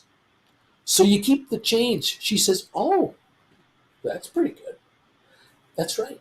This game is called Keep the Change. We have all kinds of names for this. Shrinkage, deterioration, keep the change. Yeah. And sometimes it's as easy. It's as easy as writing call options during the day when a stock runs up, sitting back, and later in the day the stock backs off, and buying back those contracts for less money. It's as simple as that. It's day trading in reverse. There are people out there looking to buy something low that is going to go up, and there are people who sell something high that they're going to buy back lower. But an option writer has a couple of other assets and weapons at their disposal. One of which is they sell a call option, or they write a credit spread, or they do a cash secured put, and the market goes against them. But the good news is that the contract that they wrote only has a week and a half to live, 10 days, 12 days. Every day that goes by, that contract loses 1/10 of its time value because it's losing time. There's only 10 trading days. Every trading day is another 10% trading gone. And so down go the premiums on these contracts. And they just sit there and go, yeah, I just sit here and allow this stock to just dump off. And I say, thank you very much. As the contracts shrink, I buy these back for less than I sold them for. I still will, even though the stock might not go up or down like I thought it would. It's fantastic. Brian's going, dude, and no one wants to buy my two $15 GameStop puts, not even for a penny. I already made $268. I just went ahead and bought back and sold a put for $20. Bobby, I was in the water. It was cold. There you go. 25.33 on GameStop. 25.33. We just dropped 20-30 cents. There used to be a very big buy order, a very big buy order at $25. I don't see it anymore. I don't know if that person stepped up and just bought up stock into the 25.60, 70 range. I don't know. The highest 25.89, right now 25.31, the low 24.90 on 5 million shares on GameStop. It's up 71 cents on the session. That's where we're at. There's nothing for sale until we get to about $26. Really nothing for sale. Even there's nothing much. Anyway, there's the story. I'm sticking to it. There it is. Yes, you sell a contract or contracts and bring in $1,000, and then you offer to buy them back for $500. That's like option writing 101. I have viewers that do the same thing, but they go, well, you know what I do, Bruce, is I sell $12,000 worth. I bring in $12,000 worth of cash from selling options. I buy them back for $6,000. And then when I make $6,000, I sit there and go, how long did that take? Oh, it took me like 4 days. Oh, okay, I made $6,000 in 4 days. How much do I need from my paycheck every month to get by on? Well, I used to get paid $2,500 every 2 weeks after tax. I used to get $5,000 a month from my employer. I just made $6,000 in 5 days. There's the month. Right there. I'll take 5 of that and put it in my checking account. Those bills are paid for. I got $1,000 left over on top of the cash I had. What am I writing now for $12,000, $16,000, $18,000 that I can buy back for half price?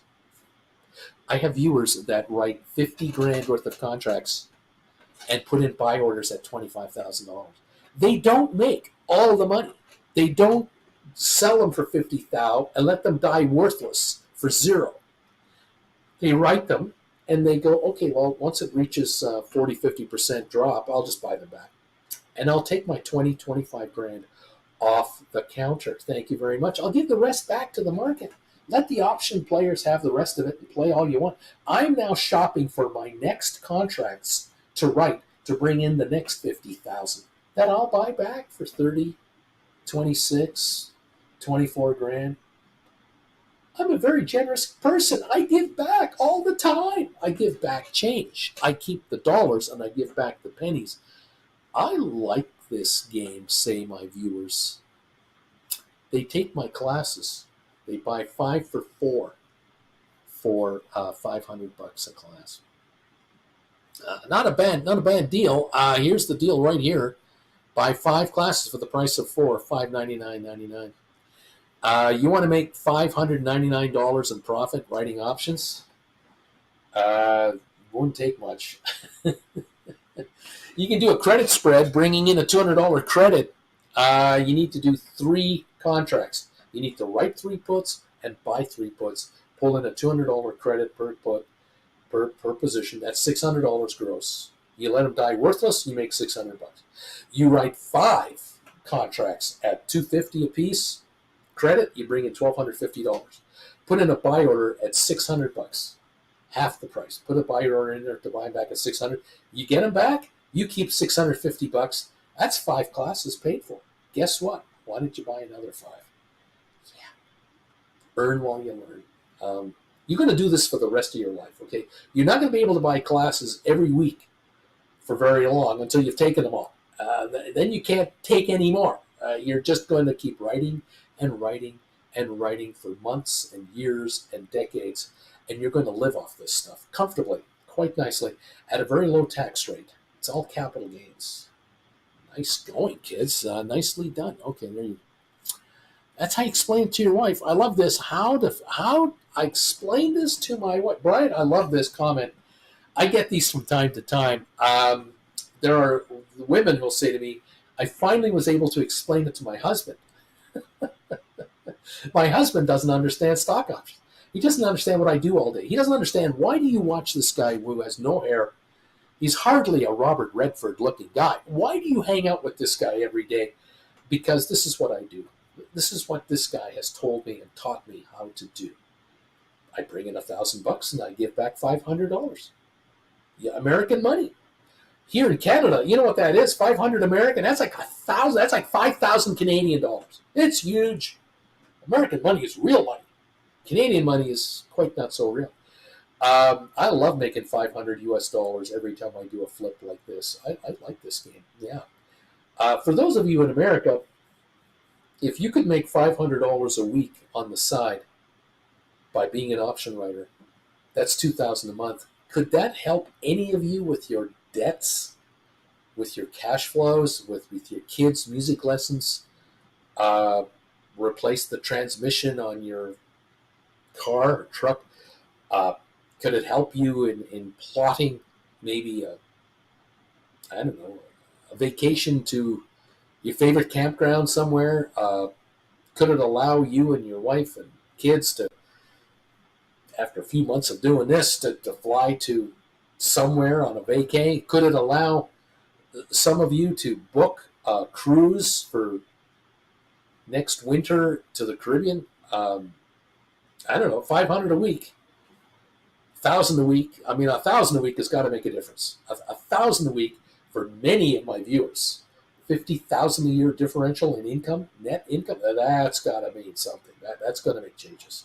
That you can't not be living the same life you have now. Just 50,000 a year more. You could buy Nova Scotia with 500 US dollars, man. Brian, that is a steal. I would buy it just for the seafood. Charlie, $4.99.99. You see, there you go. Look, if you were bringing in 1,500 every week, you're bringing in 75,000 a year. $1,500 from option premiums is nothing. It's a nothing burger. I'm sorry, those of you who watch me are new, and you're thinking, oh, that's a lot of money, man. I'm only writing 5 calls at a time. I'm doing 5 contracts, or I'm doing 5 credit spreads, and I'm bringing in, I'm dropping $2,000 on these, or I'm using $5,000 to bring in $1,000, and I'm hoping to clear $500 in like a week or two. This starts to add up very quickly as you roll these dollars back into the next position and the next position, and you start writing 2 contracts, then you write 3 contracts, then you're writing 4, then you're writing 5. It quickly escalates where you're going, if I pull off just 50% return on this trade, I'm going to make $800. Hey, $800? Yeah, $800. Who doesn't want to have a quick $800 in their pocket going forward? Yeah, especially newbies. Yeah, your classes are all paid for very quickly, and now it's just for the rest of your life hauling in this dough, and it's compounding.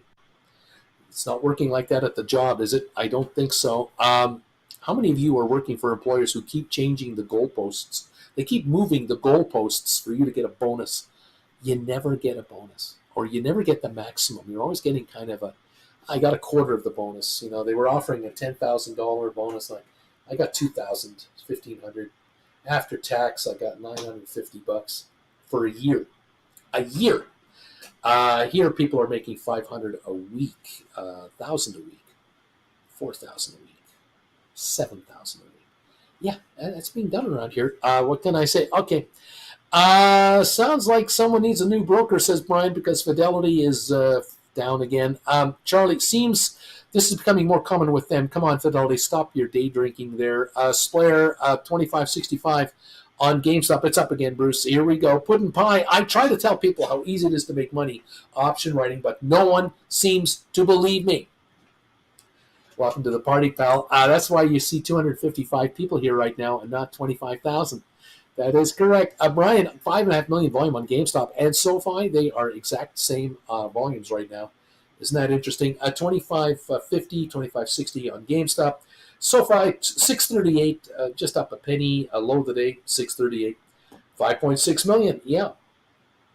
What can I say? Noto is about to go quiet.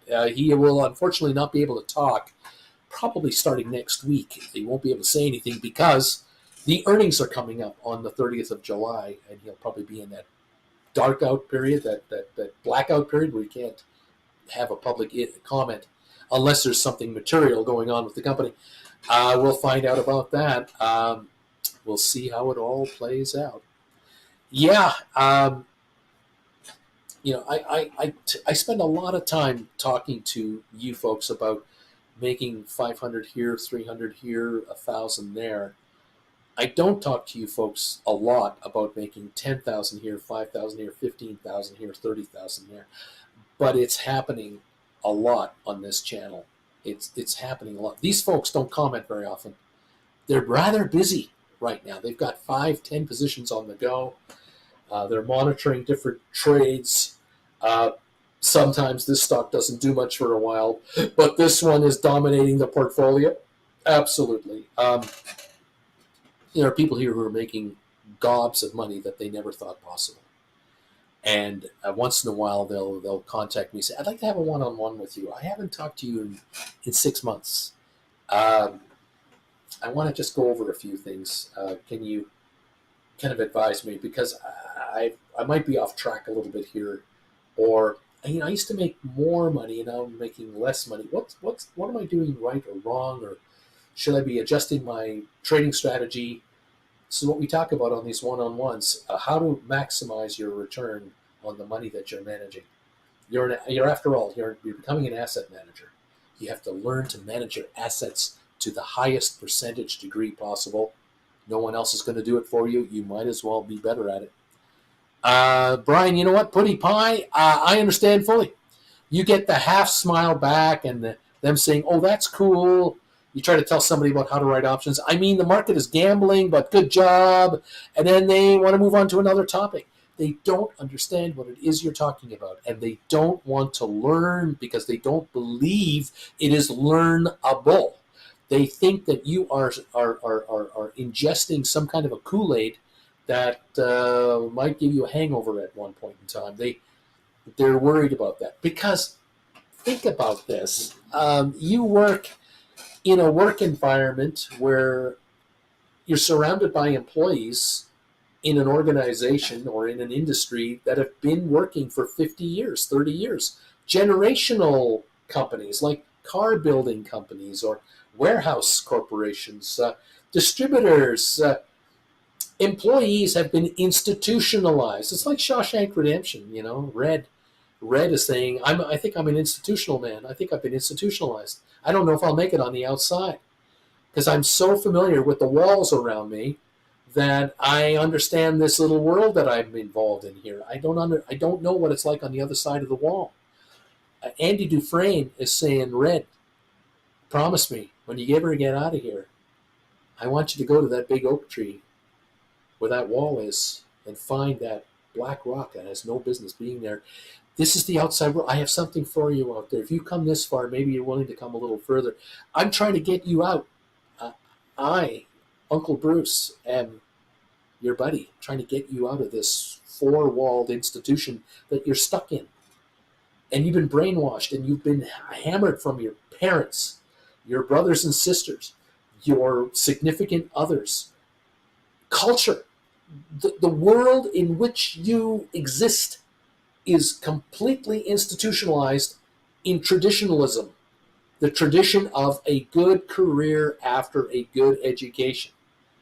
That's what every politician talks about. Do you hear politicians out there telling you that you can become your own self-employed, successful person?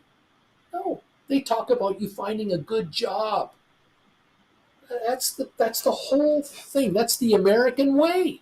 Since whenever you're the one taking all the risks with the least amount of assets. You're showing up every day at a job you hope will be there tomorrow. You expect it to be there, and sometimes it isn't, and you're shocked when it isn't there because you've been told this is the way. I'm trying to get you outside of the wall. If you can be outside of the prison, looking back at the prison, and then looking at the other direction from the prison, you'll figure out, oh my God, there's this little tiny place that I'm inside of right now, and then there's the rest of the planet out there.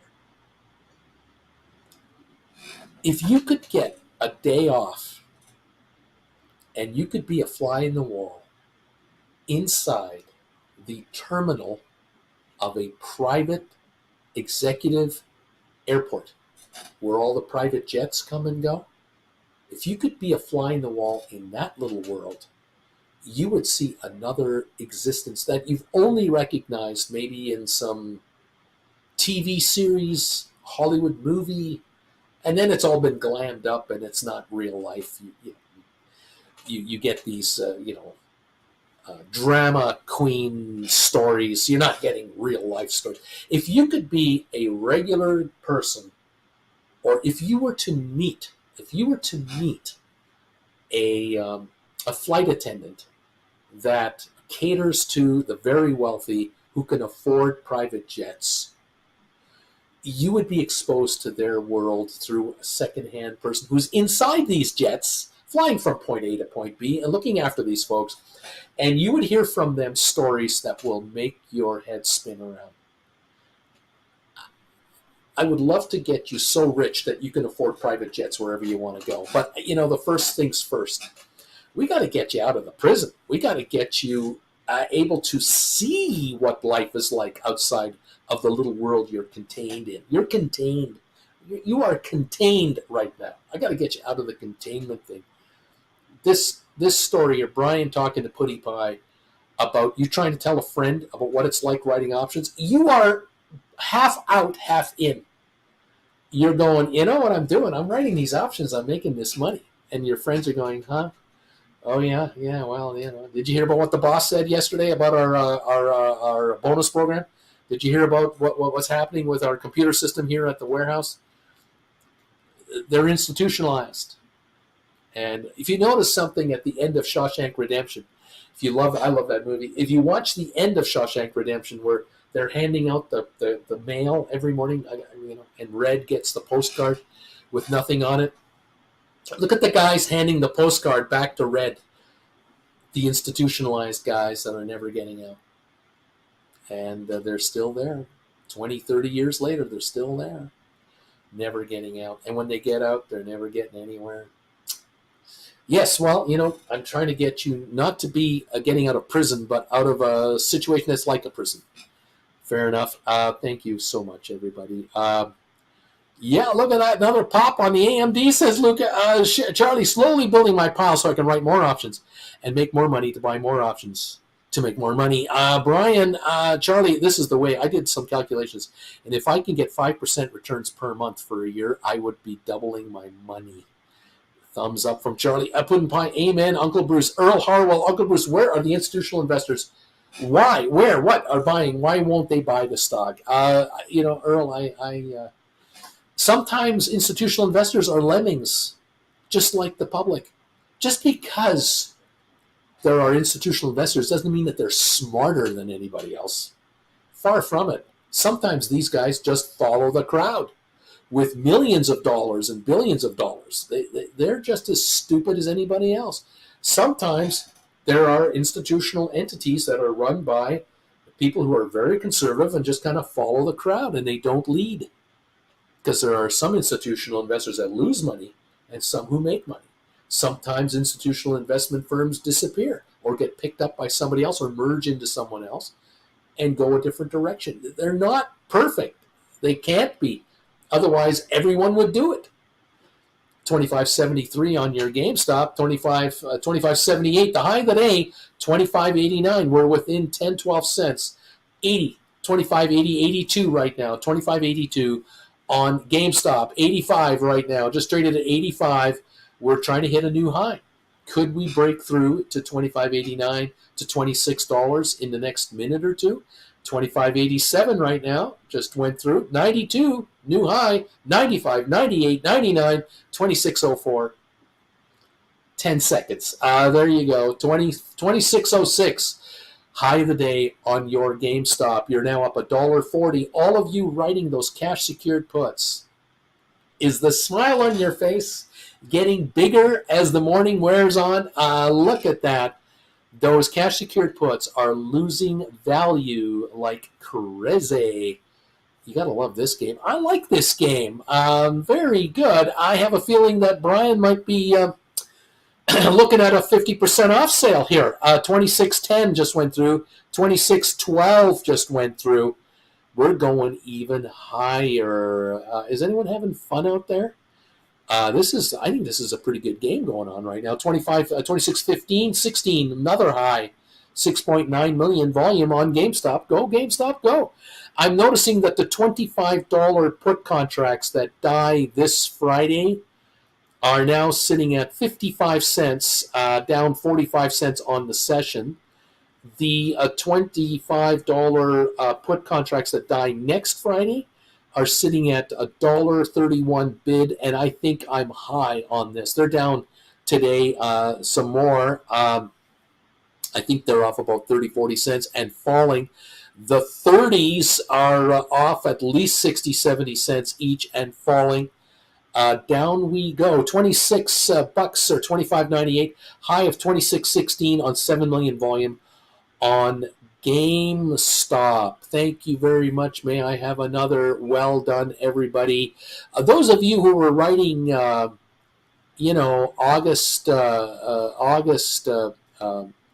credit spreads. You remember me talking about those yesterday? I was trying to indicate to some of you it might be an idea to consider writing August credit spreads for, what was it, August 16th, the third Friday, the 17s and the 20s, the put credit spreads. I noticed that the 20s are now 62 cents and the 17s are 12, so there's a 50-cent credit there. That's down nicely. I know some of you got a little more than that yesterday, depending on what time of the day you were moving in on those. Yeah, the 20s are down to 62 cents, and I think that's a bit that might be too high. The 17s are showing at 11 cents last trade. They're falling.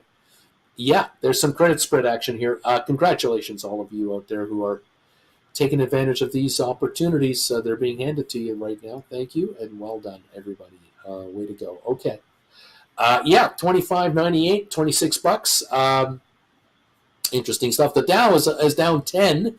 S&P is up 14, and Nasdaq's up 83. So we're not getting a full-blown across-the-board, we're all going higher everywhere kind of trade right now. But, GameStop is doing well. Up $1.35, up $1.40 range. Tesla is 260. The low of the day, 259.24. We're at 260 right now, down $2 on Tesla. Is today the first day of a pullback on Tesla? Can we get like a 1 week pullback to the 210-20 range, and then a bunch of you guys can write credit spreads on Tesla in the 180-90 neighborhood and take on new positions? Thank you very much. May I have another? We'll find out. I don't know. We'll see.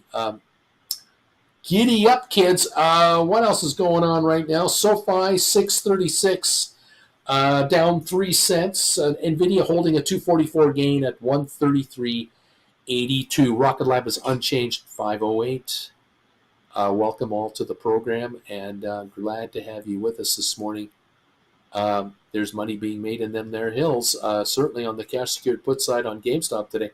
Very interesting. Interesting stuff. AMD stock climbs after the company announces a $665 million AI deal. According to Barron's, that's the story on AMD, and that's why AMD shares have been up, I guess, lately. It is now $9.55 higher to $187, $10 higher to $187 on AMD. Friends of mine who have written call options might want to look at rollovers. There might be some opportunities later today on rollovers on call options, the secret weapon of option writers to keep playing the game. I love it. We'll see how this plays out. Rocket Lab down a penny, SoFi down 3, GameStop up $1.43 at 26.03 again. Matterport down 6 cents, Spire down 32. Smart Rent down 2. Apple's up 235. Goldman down 217. Cisco's up 22. Tesla down $1.40 at 260-ish, 261-ish, down 130. We got ARC Innovations off 48 centinos. Microsoft up 325, looking good. Pfizer up 38. HBQ up 27. Google up 96. Amazon down 19 cents. Nvidia's up 269, 134.07. AI is down 35, Unity down 12. Adobe is ADBE is down 539. Netflix down $10 today. They're not all up today. IBM down 154, Meta up 155, Vanik up $4, Home Depot down 148. Enphase up a dime, Palantir up 18 cents, Uber down 160 at 69.75. There's where we have it right now. Welcome to the market, pal. Welcome to the show, everybody. Welcome to where we're having fun. Brian, whoa, 26. I look away for a minute here. Brian, my stinker could hit by someone is holding the bid up. Poopers, just don't worry about it. You might even have to lower your price. This stock breaks through 26 to 26.20, 26.30. You might have to back off and only offer 41% buyback price, Brian. It's all good. It's all good. Giddy up, 25.80, 25.85. Welcome to the fluctuating market right now for GameStop. 7.7 million, thank you. Tesla, 37.9 million traded, 260.50 down $1.79. Tesla can't seem to break even right now. It's backing up just a bit. Google up 112 a share. Unity down 12. All right, over on the Dow, down 22.5 points. AI at 29.06, down 38 cents. Down 41 cents. Let's see. SoFi down 2 pennies. Not too bad. Holding right in there. Down 2 pennies. Nvidia up 250. Giddy up all. Welcome to the party. Welcome to the channel. Thank you all for being here today. Thumbs up meter is coming through. Let's take a look. How are we getting near 200 thumbs ups? Let's find out. Looks like 165 now. Thank you, everybody, for coming through for us. 165 thumbs ups in the house. 233 people are watching the show. Thank you for 165. 35 to go, and we've got 200 thumbs ups, everybody. Thanks for helping out with that one. 25.70 on GameStop shares after reaching 26.16 just in the last 5 minutes. Giddy up, everybody. We'll see if we have another challenge to the high of the day or not. 25.75 right now, up 115 on 7.88 million. About an hour into the day, good old GameStop has traded almost 8 million shares. Interesting stuff, 25.76, 25.77. Okay. You know what I love about this this Biden thing that's going on right now? Just to kind of get back to this topic, just so you understand, messaging is everything, and getting the headlines is everything. If this Biden thing stays up at the top of the news, Trump is on page 2, page 3. Their convention is next week. Biden gets all the attention right now. Whether it's good or bad, he's getting all the headlines. Trump is not getting the headlines. Is that good or bad for him? Is that going to drive him nuts? He's trying to build drama about his VP nomination. No one gives a crap. We'll kind of wonder what's going to happen here. I don't know. It's the show is going to be crazy next week. It's going to be nuts. We're going to have 2 weeks of nutness, goofballness going on here. It's going to be good. Anyway, there you go. Cindy Bruce, I'm number 149. Thank you, sir. Thank you, Cindy, very much. All you women out there, you are the best option writers. I got to admit, female option writers are generally better than male option writers. It's quite interesting to see the differential between guys and girls. It really is. Gentlemen like to force the issue. They want to force the trade more than gals. Gals are more reactive. They let the market tell them what to do, and they just go, well, stock wants to go down, I'll let it go down. Stock wants to go up, let it go up. I'll trade options either way here. Thank you. women are really good at crossing their arms. For some reason, women just have that knack. It's amazing. 258 on Tesla. Have you saw that? Seen that? 258.40. We're down $4 on Tesla right now on 39 million, 40 million shares. 258.19. Tesla's falling down right now. 258.05 on Tesla. This is the low of the day here. 258.01 is the low of the session here. We're at 258, new low. 257.90, new low. 257.86 is the new low on Tesla at the moment. It just jumped $1, but it is backing off here. Interesting on Tesla, everybody. So honestly, is it possible that Biden just plays the old man in order to create more media hype? This could well be going on. I wonder. I think it's smart of Trump that he's laid low since the debate. Just do nothing, say nothing, and theoretically let the Democratic Party implode, unless the Democratic Party is indicating that it's imploding and everybody's watching the Democrats all of us, and no one's paying attention to Orange Boy. I don't know. Just curious. At 25.60 on the GameStop, 25.55 on GameStop, backing up a bit from the 26.16 high of the day. Tesla is backing off. GameStop is backing off. Interesting. The Dow's off 18 points. I don't know. I'm just he eats the Dems squabbling to make headlines. Maybe he is. But maybe he's being outsmarted by the Democrats again. I think Trump's biggest problem is not Biden's age, not Biden himself. It's not Kamala Harris. Biden has a bigger problem. Trump's biggest problem. Trump's big problem. And it is the silent, unforgiving female vote. The minute he adopted the Supreme Court nominees and put in the anti-abortionists, he has screwed himself politically. But the women don't speak. They quietly just fold their arms like the good option writers they are, and they're going to just make their vote quietly without any fanfare. And this guy could lose the Senate, he could lose the House, and not even be president. That could happen. On the other hand, you might have a President Trump, but a Democratic House and a Democratic Senate, and Trump gets nothing done. Zip. You think the Congress is a clown show against Biden right now because the Congress is Republican? Wait until it goes Democrat, and Trump can't get a thing through the House. Oh, option writers, you're going to make a ton of money. Yeah, I can tell you right now, option writers will get rich. It's just going to be a beautiful thing. 258.50 again on Tesla. Low of the day, 257.86. Oh my.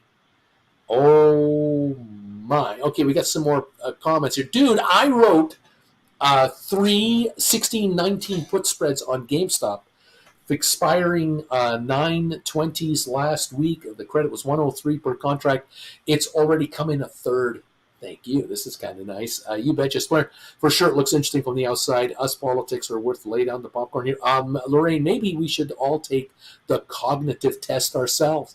Cindy B, what do you think about a 220.25 put credit spread on Tesla for 720, 726?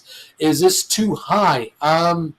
Might be 726 at 16 days. I don't think I'd want to be this close 16 days out. Brian, SoFi back to the 630s, by the way.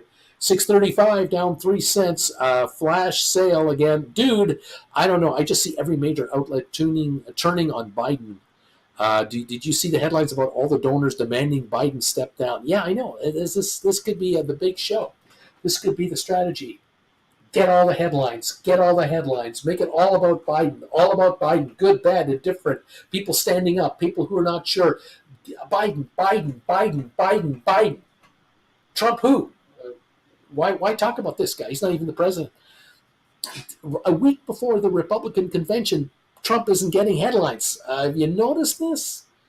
I find it kind of fascinating. I find it very interesting. Biden at the NATO This is the most important part of his presidency. Can he hang on to the presidency? Oh, what's going to happen about Biden? Biden. Trump. No Trump. No one talking about Trump. After a while, it's going to get to him. It's going to really piss him off. You can't even tease the vice presidency.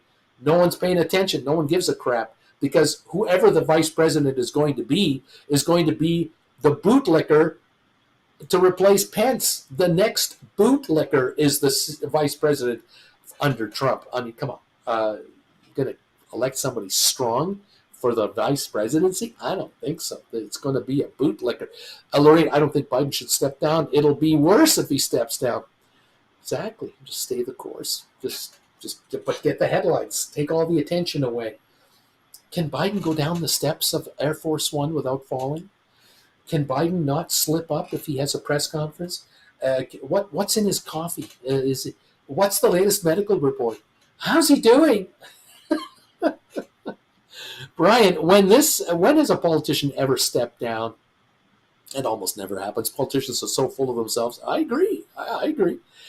Brian, they are the best option for the people. Oh my gosh.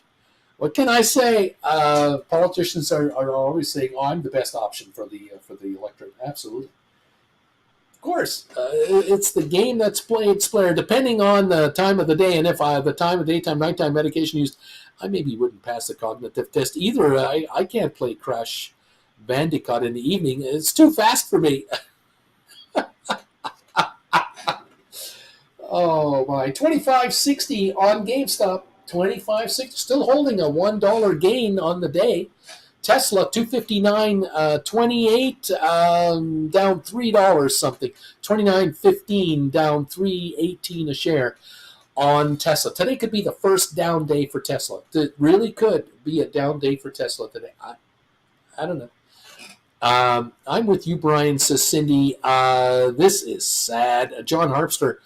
Well, we all know that Kamala was licking her lips, and you're going, no, I could be president of the United States anytime.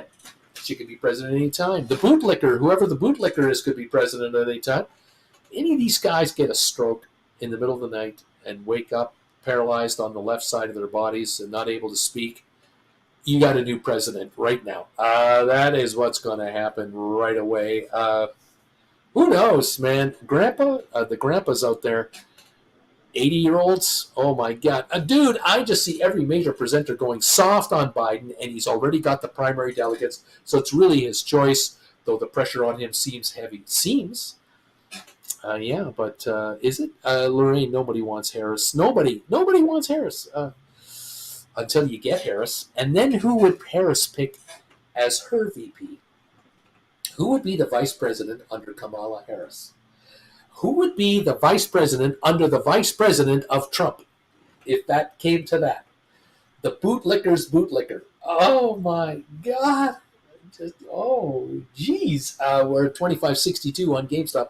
We're going up again, up $1.03. 29.80, 259.80 on Tesla. 259.80, still down 244 on Tesla.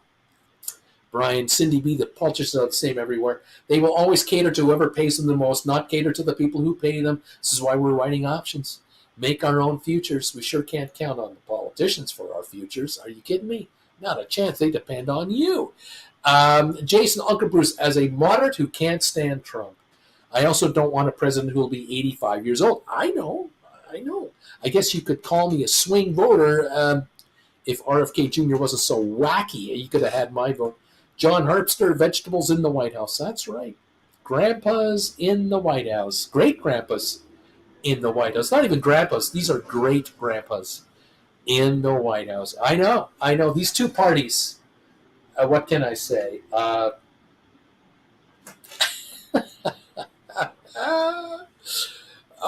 my God. There are some talented people out there that could make very interesting presidents, but nobody wants to talk about them because that's not what the topic of discussion is right now.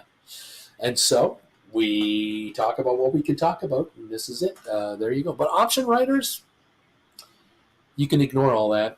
You really can. And I'm grateful. I'm thankful for you folks Work on getting your classes, understand how options work, take the money from these stupid gamblers who are dumb enough to guess and say, thank you, sir, may I have another? I'm going to improve my lifestyle right now in 2024, 2025, 2026. I'm going to build my wealth and I'm going to build it dramatically, and I'm getting out of the crowd that I'm in.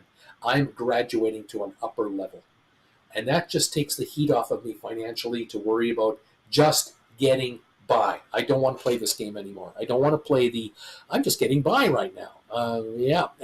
Kamala and Christian Whitmer. Oh my. Kamala and who? Kamala Harris and who would she pick as her running mate? Somebody down ticket. I don't know. I just don't know. Splair, being a bootlicker is probably not easy, or maybe very easy, because they now by themselves. How is it to be a bootlicker? Dude, I just vote with my dollar. It's fun to watch, though. These old guys seem to be having fun up there. Oh, don't they just? Amazing. Jason, they seem to be having fun up there. 260 on Tesla, 260.60 down 170, trying to come back from hitting 257.80. We're seeing these $3 swings on Tesla, up and down. The high of 265, the low of 257, $8 swing on Tesla today.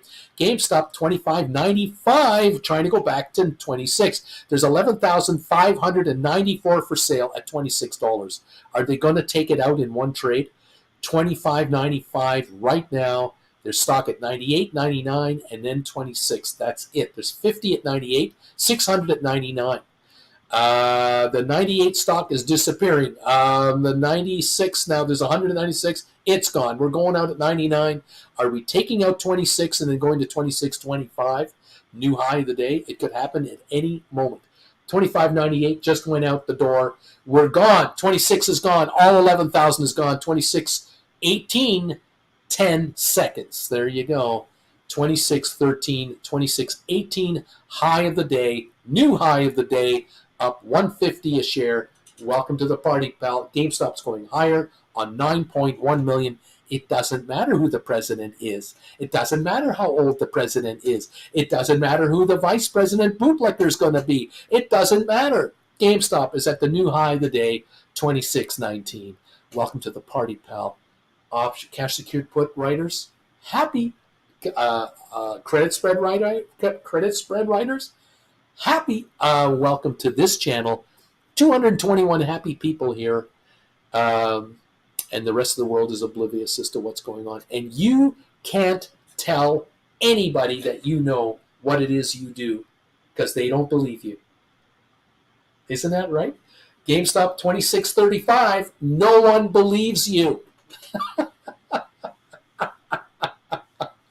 You have to laugh it off. You have to go, well, I tried.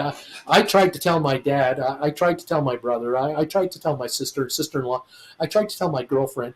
I tried to tell my best friend at work who's really got problems. Like, they've got real money problems. I tried. 26.45.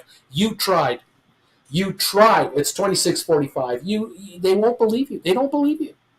26.45 is a high of the day. They don't believe a word you say about how you make money writing options. They don't believe you. Stock goes up and you make money and you don't even own the stock. No way, Bruce. No. Your relatives who love you are worried about you. How do you think you can make money in the stock market without owning any shares? That makes no sense to me. Of course it doesn't make sense to you. It didn't make sense to you until you found this channel. Welcome to the party, pal. GameStop 25.45 high of the day. We just hit it. No one believes you on how you can make money in this market. You try to tell them, why don't you just take some of this guy's classes? Why don't you just buy class number 1 and number 2? You should do that. You can rewatch them all you want, and you can set up a practice account, and you can try these trades yourself. They go, oh no, I'm really busy right now with the kids, and I got a lot on my mind. I got to work on my part-time job. I've got this part-time job I'm doing now because I've got all these credit cards. They will not believe you when you try to tell them what you do with writing options. They don't believe you. 26.36, 26.40, high of the day, 26.45. We could go higher. We've only traded 9.7 million. We could go a lot higher than this. How high is it going to go? Look who you're asking. I don't know. 261 on the Tesla. It's still down $1.20. Just can't get anywhere yet, but that's where we're at. Dow is down 11. SoFi 632 down 6. That's where we're at right now. Here we go. Isn't this fun? Let's see. Let's see what's going on here. Mr. Beast for president. You just gotta learn to laugh at them like the rest of the world does against these politicians. Exactly, Brian. GameStop, Max Payne, 24. Top call option volumes are at the 25, 26, and 30 level. 26.34 right now. Splair, just closed my day trade with a limit order at 26.24. Splair, and we're going even higher. As Splair thought about 26.42, but it seemed too greedy. Lorraine Harris is not that knowledgeable. All she does is grin when she can deliver. VPs are very smart people. They are limited into what they can say publicly, how to act. There's a lot behind the scenes there. But Lorraine, it's okay. You know what, Lorraine? It doesn't matter. It doesn't. Brian, look at GameStop. Uncle Bruce. GameStop. It's the most exciting stock ever. Haha. It is like riding a roller coaster blindfolded. 26.29 right now. High today, 26.45. Puddin' Pie. Brian, GameStop is a fun ride. Brian, bid is 1 cent above my bid here. So close.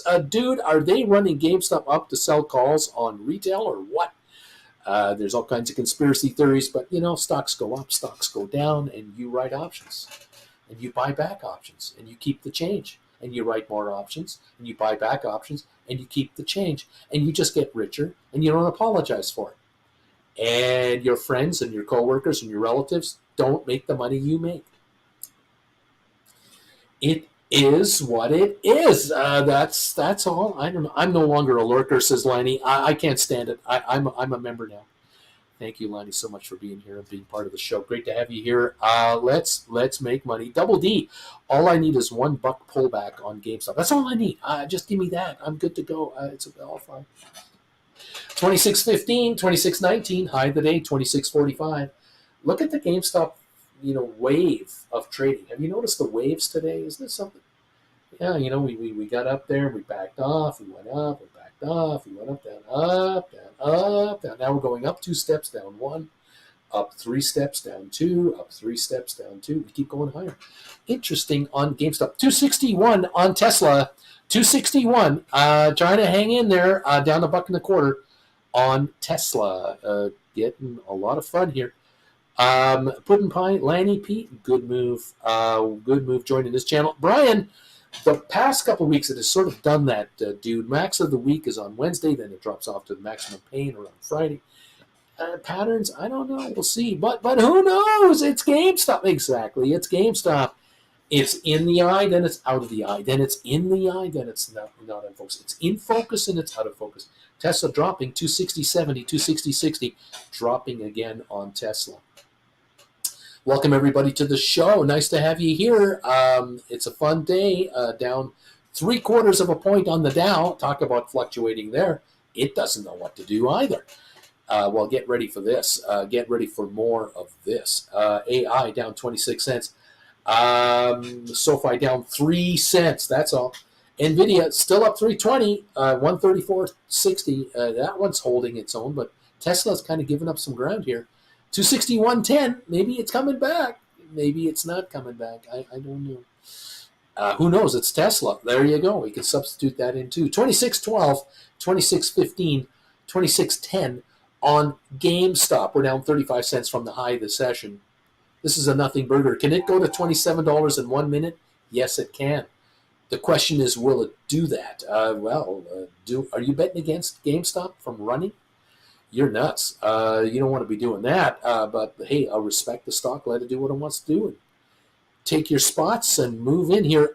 Brian, I upped my bid to 116. I want $1,300 in 4 days, please. I want this gig. There you go. Well, Brian, like I say, at any time, your stock can run up 50 cents on you, and you'll be taken out. You'll then find you could have made $1,500. But it's okay. It's okay. Do it any way you want. Making money is called making money. Friends of yours, you can't convince anyone you know to do what you're doing pretty well. Most of you have figured this out a long time ago. You can't talk anyone into doing this. Very few of you have been able to convince a friend, a brother, a sibling, anything to do what you do, because you just find I get so frustrated with these people. They won't watch him. They won't watch Uncle Bruce and hang out with him. If they just watched one of his shows for like 2 hours, let's listen to this guy and watch him read the comments, and then type in those trades they're talking about doing. Type them in yourself and see if those people are lying or not. You'll figure it out, but you figured out. No one believes you. You're 229 people here. No one believes what you're doing is real. They don't believe it. They won't buy. There's no way. Oh no. This sounds too good to be true. You getting that? If it's so good, why doesn't everyone else do it? If this is so good, why doesn't CNBC talk about this all the time? That's a good question, isn't it? I mean, CNBC, why aren't there talking heads on CNBC talking about how much money option writers make all the time? Don't they interview the hedge fund guys and the top institutional trading managers and the top analysts from this company and this company? Why is it that these people who are supposedly in the know, they know how options work, why aren't there option specialists all the time talking about money making options? Why is it that the Nigerian brothers are on CNBC a lot, have been over the years? And why is it that when they have the option show, at the end of the day, they have that option fast money show, whatever it's called, why aren't there option writers talking about writing options? I mean, if it's so good, right? Aren't you getting that? Are you getting that comment and that argument? What's the answer to that question? I know what it is. I know. The option show that's on CNBC is a low-rated show. It really is. It's a low-rated show. Yeah, there are gamblers who watch that show, and what are they looking for? They're looking for options that they can make a move into and make a big buck from. Occasionally, you will see option writers and specialists come up with put credit spreads and complicated calendar spreads and all kinds of stuff, just over the heads of all the audience members. They don't understand it. They don't want to learn something they don't think they'll ever use. So they just love watching people on the big show coming on talking about the mother of all short squeezes and the big earnings report that's coming out and the possible takeover of this company with this company, and you can buy the stock and make a lot of money. That's all they want. Give me something simple, stupid. Keep it simple, stupid. It's what they want. They don't understand how easy it is to actually be an option writer. The problem is that on these shows, they don't have an exciting presenter about how options can make you rich by just enjoying the shrinkage. There's nobody entertaining. Most of the option specialists out there are boring technocrats. They're analytical and they just put you to sleep with words no one understands, concepts that are impossible to fathom, and all of these ratios that they come up with. And the viewing public goes, I don't understand what this guy's talking about. I don't understand what the market is generally, let alone this. I don't get it. And so when you come along and go, hey, you know what I did? I just made $1,300 in 4 days. I do what Brian does. They go, oh yeah, well, how'd you do that? Oh, I wrote these contracts and I bought them back. What's a contract? What does write mean? What does open to sell mean and buy to close mean? You're losing me here. It's over my head. End of the game right there. There it is. I convinced my mom, but she holds mostly in a second account stocks from beauty companies like Louis Vuitton. Spirit, and these stocks are running pretty solid. So, dude, it's definitely forming a pattern. Glad you're taking note as well. I'm more playing the put side these days. So this is my buyback day. John, hello everybody. Welcome, John Anderson. Corinne, because the public doesn't understand options. Exactly. Brian, GameStop, 10 million volume. This is what the past few days have been for the entire day. We're doing an entire day volume right now. That's right, dude. I'll probably be writing some more August or September puts come Thursday, Friday. I really like the future here. Corinne, they would have to take classes. That's right. They don't want to do that. Put option trading takes too much effort to learn for lazy people. Exactly. And isn't that the way you want it? Isn't that the way you actually want it? I mean, think about it. You've taken the time to learn how options work. You've taken some of my classes. You're picking up the deal here to buy some more. You're practicing in your practice accounts. You're trading in real life. You're learning how the markets react to different scenarios.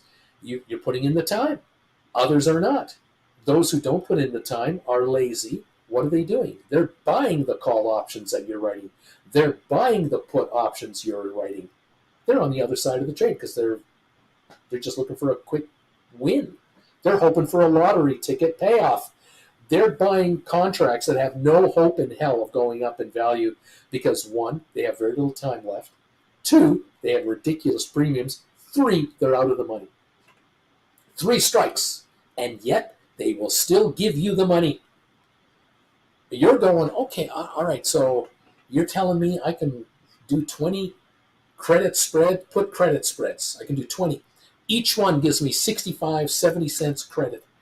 At $70 a contract per pair, and I can do 20 of these at a time. I can bring in $1,400 from people who are gambling on a 3-strike you're out trade. Oh, I wish I could write 50 of these. I wish I had the money to write 50 of these damn things. And you know what? I will have 50. I will have the money to do that because I'm doing 20 now, and then I'm going to do 25, then I'm going to do 30. I'm going to keep doing this because until everyone does it, this game continues. That's what you want, actually. You're actually happy there's only 218 people watching me right now. There's only 218. You're going, yeah. Very few people understand what he talks about. It's unbelievable how naive most people are with their investments. And you're competing against entities out there and people out there who have trillions of dollars. Trillions and trillions and trillions.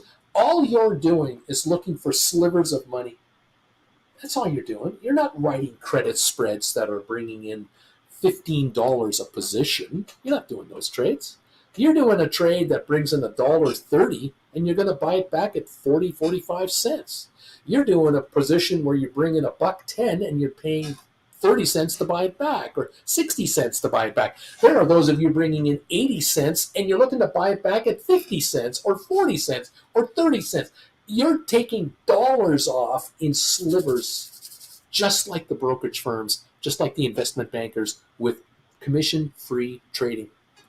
They're offering commission-free trading to you and everyone else out there on stocks, very small commissions on option transactions, and they're bringing in pennies and pennies and pennies that add up to dollars and dollars and dollars. The more active, the more money they make. You are becoming more active by writing more contracts, and you're taking these 30, 40, 50 cent returns. Just because you write 60 contracts doesn't mean you're going to bring in $1.50 return on a trade. You write 60 instead of 20, and you bring in 40 cents a contract times 60 contracts, you just made $2,400. You're counting the dollars. That's what you're supposed to do. You're looking at a loaf of bread going, I have to pay $3 for that loaf of bread. A millionaire has to pay $3 for that loaf of bread. A multi-billionaire has to pay $3 for that loaf of bread. It's the same price for the loaf of bread you're buying. So I'll start making hundreds, then I'll start making thousands, then I'll start making tens of thousands, then I'll start making hundreds of thousands. It's okay. I'm building my wealth because the loaf of bread is the same price for anyone else. And someone who doesn't make any money at all, they make $10,000 a year or $20,000 a year on Social Security, that loaf of bread is expensive. For you, that loaf of bread's getting cheaper. Every week it's getting cheaper in reality. For billionaires, I don't even think about what the price of a loaf of bread is. Welcome to this party, everybody. Dude, Brian, are you looking at ATM, cash secured puts, or would you write 26 and 25s and 26 strikes? John Harpster, love the gamblers. Brian, or you're writing for a potential drop this week, so write 24s or 23s. Swear, one of my calls nailed all 3 strikes now, but I have it since the last earnings cycle from SoFi. I'll probably roll SoFi July 1911 strike to September, hoping for at least $8. Swear, $8 on SoFi stock price during on before the earnings of this month. Giddy up this player. See what happens here. 26.13 on the stock. 26.45 is the high. We're going up again. Here it comes again. It's taking another shot. Will it break 26.45 in the next minute or two? It can do it at any time. 11.19 million traded on your GameStop shares. Tesla 261.10, down a $1.20. That doesn't seem to be able to break even right now. Interesting on the Tesla. I'll see how that plays out. SoFi 634, down 4 cents. Just down 4. The low is 632, now 634. The low is 632, the high 645. We're not doing anything today. We're not going anywhere. 9.3 million. All of a sudden, GameStop is out trading SoFi, and it's more expensive. It's 4 times more expensive, and it's trading more stock. There's more dollars moving into GameStop than SoFi today. There you go, 26.12 on your GameStop. 11.2 million volume. Welcome to the party, everybody. Your friends and your coworkers and your relatives and anyone you are trying to tell how you're making money in the options market, they like you, they love you, they respect you, they know how passionate you are. They will not do what you're doing. Ultimately, they either don't believe you, they don't want to put in the work you put in. You found a little hobby. Oh, that's great. Oh, yeah. You figured out this thing about the stock market, about option trading. Oh, wow, that's great. Yeah. Oh, what are you doing? Oh, my wife and I are watching the new series on Netflix called blah, blah, blah. Oh, that's cool. Yeah. What are you doing? Oh, I was studying, I was taking one of Bruce's classes on how to write options. Oh, that's nice. Are you going to watch that Netflix show too, so we can talk about it? Are you going to take options contracts lessons so we can talk about it?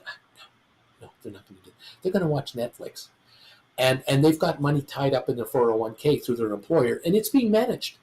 I just put in $500 a month, $250 every check goes in there, and my employer matches it. So we're growing our wealth by $1,000 a month. That should be good enough. We're adding $12,000 a year to our 401k. And we're growing our wealth that way.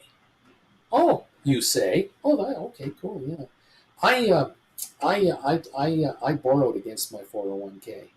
I took 20, 30 grand out of there, 40 grand out of there. I'm managing all of that in my cash account, my margin account, through my brokerage firm. I'm writing options on that money, and I'm bringing in $1,000 a week.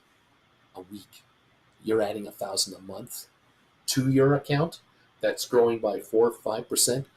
I'm growing $1,000 a week outside of my retirement account that I can pay bills off with and grow the account with, to compound the earnings with. So going from $4,000 a month to $6,000 a month to $8,000 a month to $10,000 a month revenue. And then I'm going to quit the job that I'm with you. I'm going to say goodbye and just stay at home and keep doing this at $8,000 a month, $10,000 a month, $12,000 a month, $14,000 a month. I'm going to keep building this account here, pay off my 401k loan to myself plus interest, and grow it. And then I'm now self-managing my 401k's cash as it grows. Every month I put money into it because I'm paying off my loan. And my IRA that I'm now self-administering that. I'm running my own RRSP in Canada. I'm doing my own option trading in my TFSA, and I'm doing option trading in my margin account. In Britain and Germany and France and Italy, you're doing it your way. And you've left behind a lot of people you know that you love. You love these guys. These are the guys and girls you've worked with for years. You keep in touch with some of them. It's okay. But you're going your direction. And in 5 years from now, when it really gets interesting, you're going to bump into somebody from your old company. And you're going to have a chat about, well, how's things going? Oh, we got a 4% raise this quarter. We had a really good year this year. Oh, yeah, great. Yeah, that's fantastic. Whatever happened to so and so? Oh, so and so worked for 2 more years, and then they got cancer, and they haven't been able to work for the last year. They're not doing very well. Oh, that's too bad. Whatever happened to so and so? Oh, that person was up for a promotion, but they gave it to somebody else, and then that person quit in frustration and is now working at another company. And I hear they're making just as much money as before. Oh, yeah. Well, what are you doing? Oh, well, my wife and I, we just got back from a 1 month trip to Tokyo. Went to Japan, and we're getting ready to go for our winter holiday. I'm going to spend 6 months in Florida this year, or 5 months in Florida this year. Oh, wow. Are you renting? No, we bought a place. Oh, got a mortgage on it? No, I just bought it. 5 years from now. Remember? Yeah. Your world is different. You're in the upper middle class. You're generating 300,000 a year, 400,000 a year in option revenue. Your friends are still making 60, 80, 100,000 a year with benefits. You're making 4 times as much. 5 years later, you've generated $2-3 million in revenue. They've generated 500,000. It's a different game now. The next 5 years, no one will believe you. Okay, there you go. Welcome to the program. I'm glad you're here.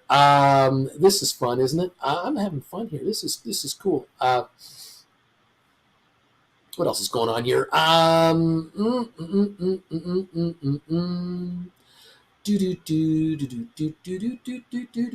Dude, Brian, my buying power is limited to shoot for spreads. I'm looking at 21.17s for the short and 17.13s for the long.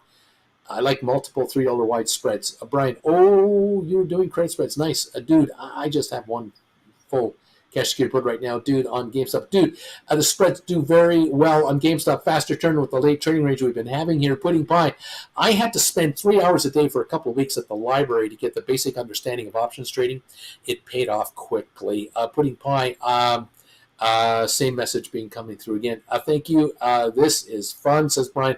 At 116, there's a ton of bids now on the July 26, 24 cash secured puts. Come to Papa. Well, 26.05. High today, 26.45. At any time, the stock can hit $27 a share. So, you don't know. I don't know. You're just getting richer no matter what. 11.65 million, 26.05 right now on the stock. Looks like more buying coming in than selling coming in at the moment. 262 on the old Tesla. It's come back. It's now up 29 cents. Can Tesla get us 11, 12 days in a row of ups? I don't know. Low of 257, high of 265. It's been lower than higher today. It's been spending more time on the downside than on the upside. But right now, it's up 28, 30 cents on Tesla. That is the story. I'm sticking to it. Those of you who can roll up your call options on Tesla, I hope you're listening. You should be doing this. You should be rolling up your strike prices. Go forward in time, roll up your strike prices. Let the stock, if it wants to back off to 220, let it do it. But with you having written a higher strike call, so you're out of the money. You don't want to be at the money or still out of the money, even after a $30, $40 drop. You want to move up. Get it together. Even if you have to put some money into this trade, put a couple of bucks into a rollover to lift your strike price much, much higher than where you are now. It'll all come back to you and more with any kind of a $10, $20, $30, $40, $50 pullback. Otherwise, you're just treading water. That's not what you're here for. Brian, SoFi, little pop here to 640. Uncle B, we're back to 640. Giddy up. We're up 2 cents on SoFi. Hasn't gone down much. Now it's up a little. Okay, thank you very much. 263 on the Tesla. Opportunity knocks for rollovers, guys. It's just there are nobody. Hey, Uncle B, you're going to spoil everything. Once everyone knows the system, it's not it's not good, man. Don't tell everybody. Keep it a secret. Well, with 189 viewers hanging around, I think it's a secret. Anyway, there you go. It's Wednesday, kids. You know what that means? Tonight, 7 o'clock Eastern Time, Prime Time Live with Uncle Bruce. We'll see you there tonight at 7 o'clock for Gold Bagel members only. Come on by and say hi. Let me know how you're doing. How did you do today? Tell me how you did today. Tell me how your options are doing. Let's compare notes. Thank you all so much for being here today.